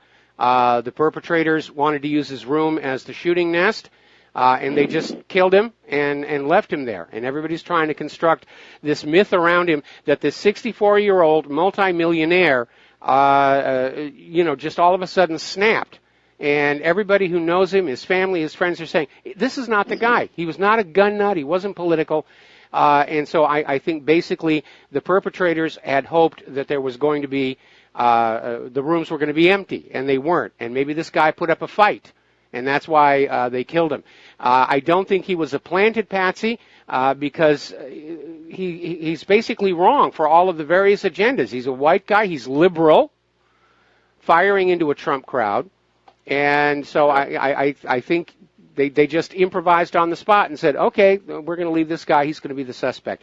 Remember when Hitler sent his people to destroy or to attack the radio station at Gleiwitz? They took along a Polish prisoner and shot him dead on the spot and left the body to be found so that Hitler could say, oh, we've been attacked by Poland and all these terrible things and go off into World War II. What they're saying here on Zero Hedge is that this guy filmed himself during slaughter, may have left a note. I hadn't seen that yet. Yeah, I don't know if they have the film. They haven't produced it, but they're saying he filmed himself. Well, so that would kind of... Yeah, but again, knowing about film fakery, at this point, I'm not trusting anything that comes out of the corporate media. Yeah, I agree with you. I mean, they are trying to do away with guns by Sandy Hook, for example. They are trying to stage stuff to do away with guns, but the only reason a guy like that would commit suicide is if he had terminal cancer. If he found out he had some kind of a health problem, he was going to die, and then he wanted to just go out in a blaze of glory and take some people with him and kill himself. But I don't see that. I don't see any no indications of that. Again, from his girlfriend. The authorities have talked to her, and she had nothing to contribute to it. Okay, Mike, I'll let you go then. All right, thanks an awful lot. And remember, cancer, it can be treated. 25% of all cancers spontaneously cure themselves, or at least unless you've gotten a vaccine with that nagalase in there. All right, let's go to Jim in Chicago. Aloha. Welcome to the show. What's on your mind? Mike, I have a quick question. Are we sure that this guy's dead?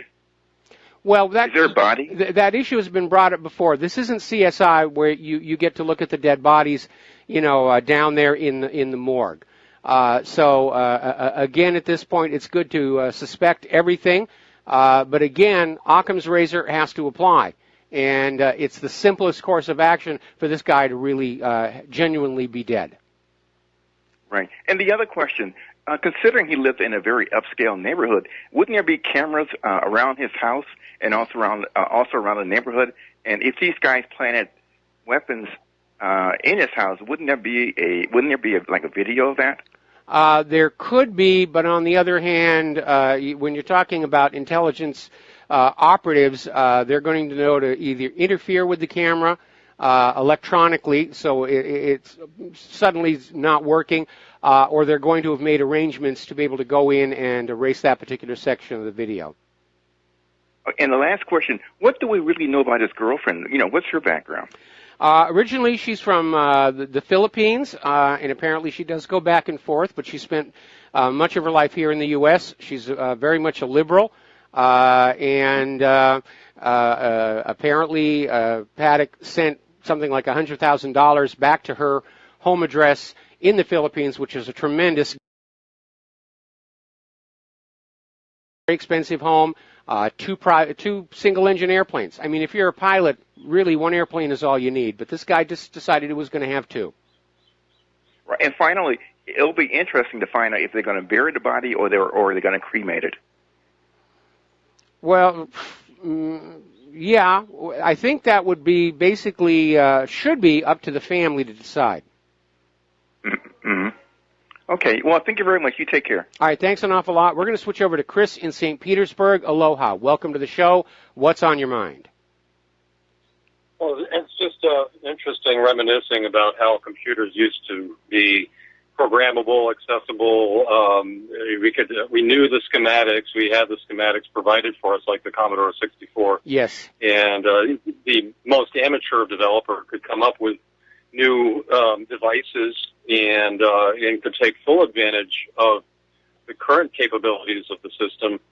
And, we don't have that anymore, but, a lot of people think that coding is useless. Well, that's because we don't know what the hardware is actually able to do. For example, the Commodore 64, in contrast to the TI 99 4A that I grew up with, I bought a year before the Commodore 64 came out. And TI failed largely because they did not release their schematics, and they licensed a lot of the games and software to other companies like Atari and Microsoft, even.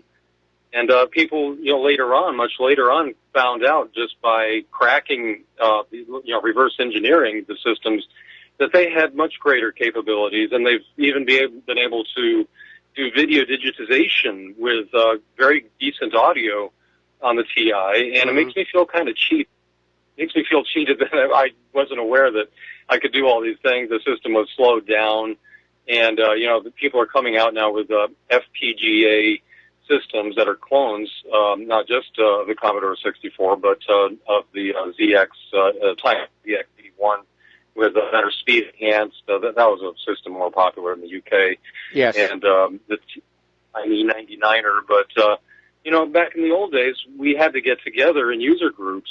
We didn't have online communities back in the days of the old, in the 80s of the old slow modems that are 300, 1200, 2400 baud. Mm-hmm. And now 30 years later, folks are still developing modifications and accessories and on these systems where the OSs are built in, the operating systems are built in. You just shut it off if it crashes, turn it back on, and it runs again.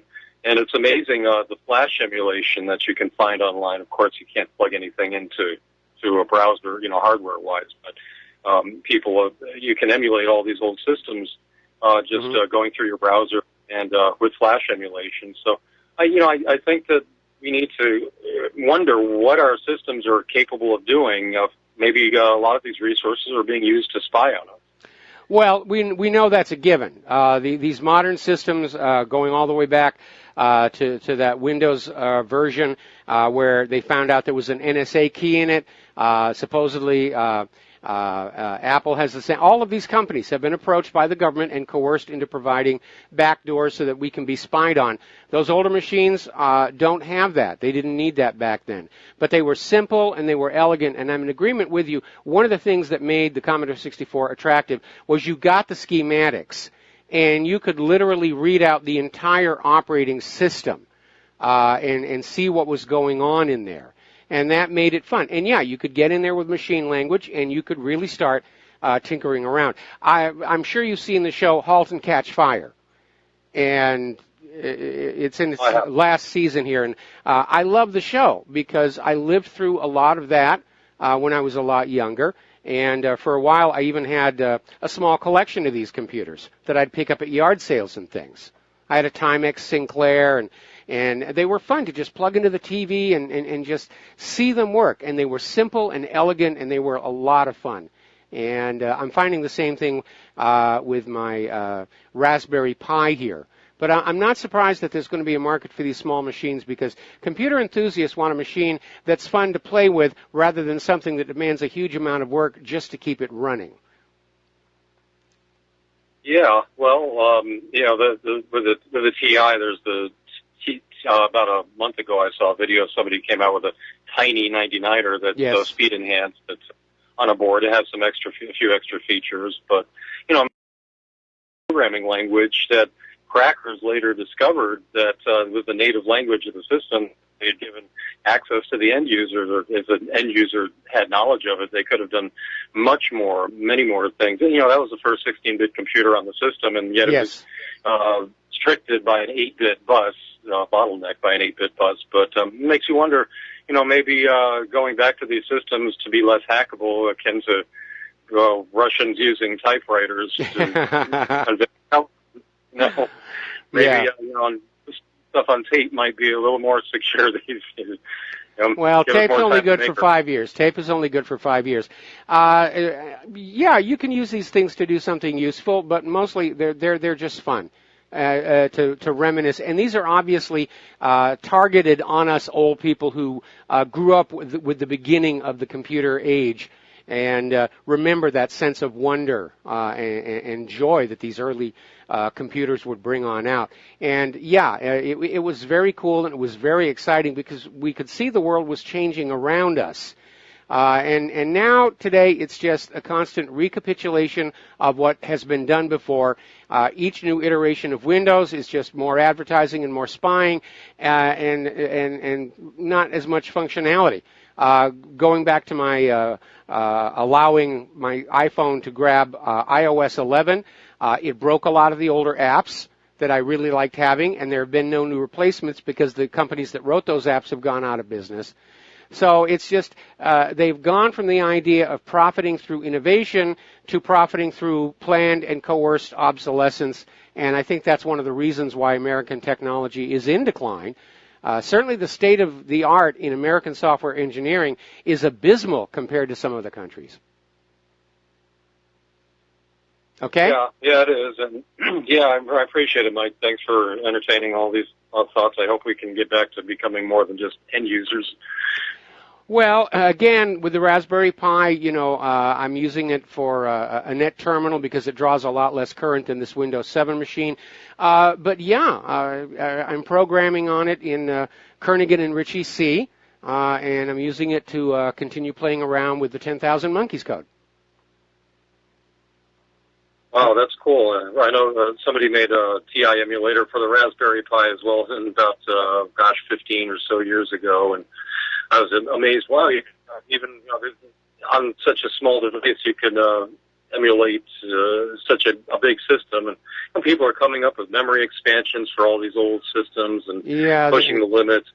Well, I mean, just looking at the card, just looking at the Raspberry Pi, the idea that there's an entire computer on there. For somebody whose first experience with a real professional computer was the IBM 1130 with the big console over here and a hard disk this wide that held 5 whole megabytes, the card punch, card reader, and the chain printer and everything, to see this entire thing as a computer, except for the printer, is pretty amazing, and it's just pretty to look at because it's elegant.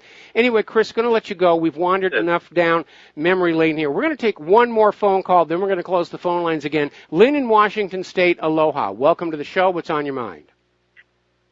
Hi, Mike. I just sent you a YouTube that has got an original audio of scanners, and on that scanner series, it's got police confirming there's more than one shooter. Yes, we actually have that audio up on the website already, where the police are saying there's a shooter up high and there's one lower down. Exactly. So it's on their own scanners. So I just thought I'd let you know that that's there for you. Thank you. All right, thanks. You have a good evening. All right, thanks an awful lot. We're going to let you go. We're going to close the lines here because I got a backlog of stories that have built up over the last few days I really want to get through here. A little bit of good news for astronomy buffs here in Hawaii, of which I am one. Apparently, the 30-meter telescope has finally been approved to be built on the top of Mauna Kea.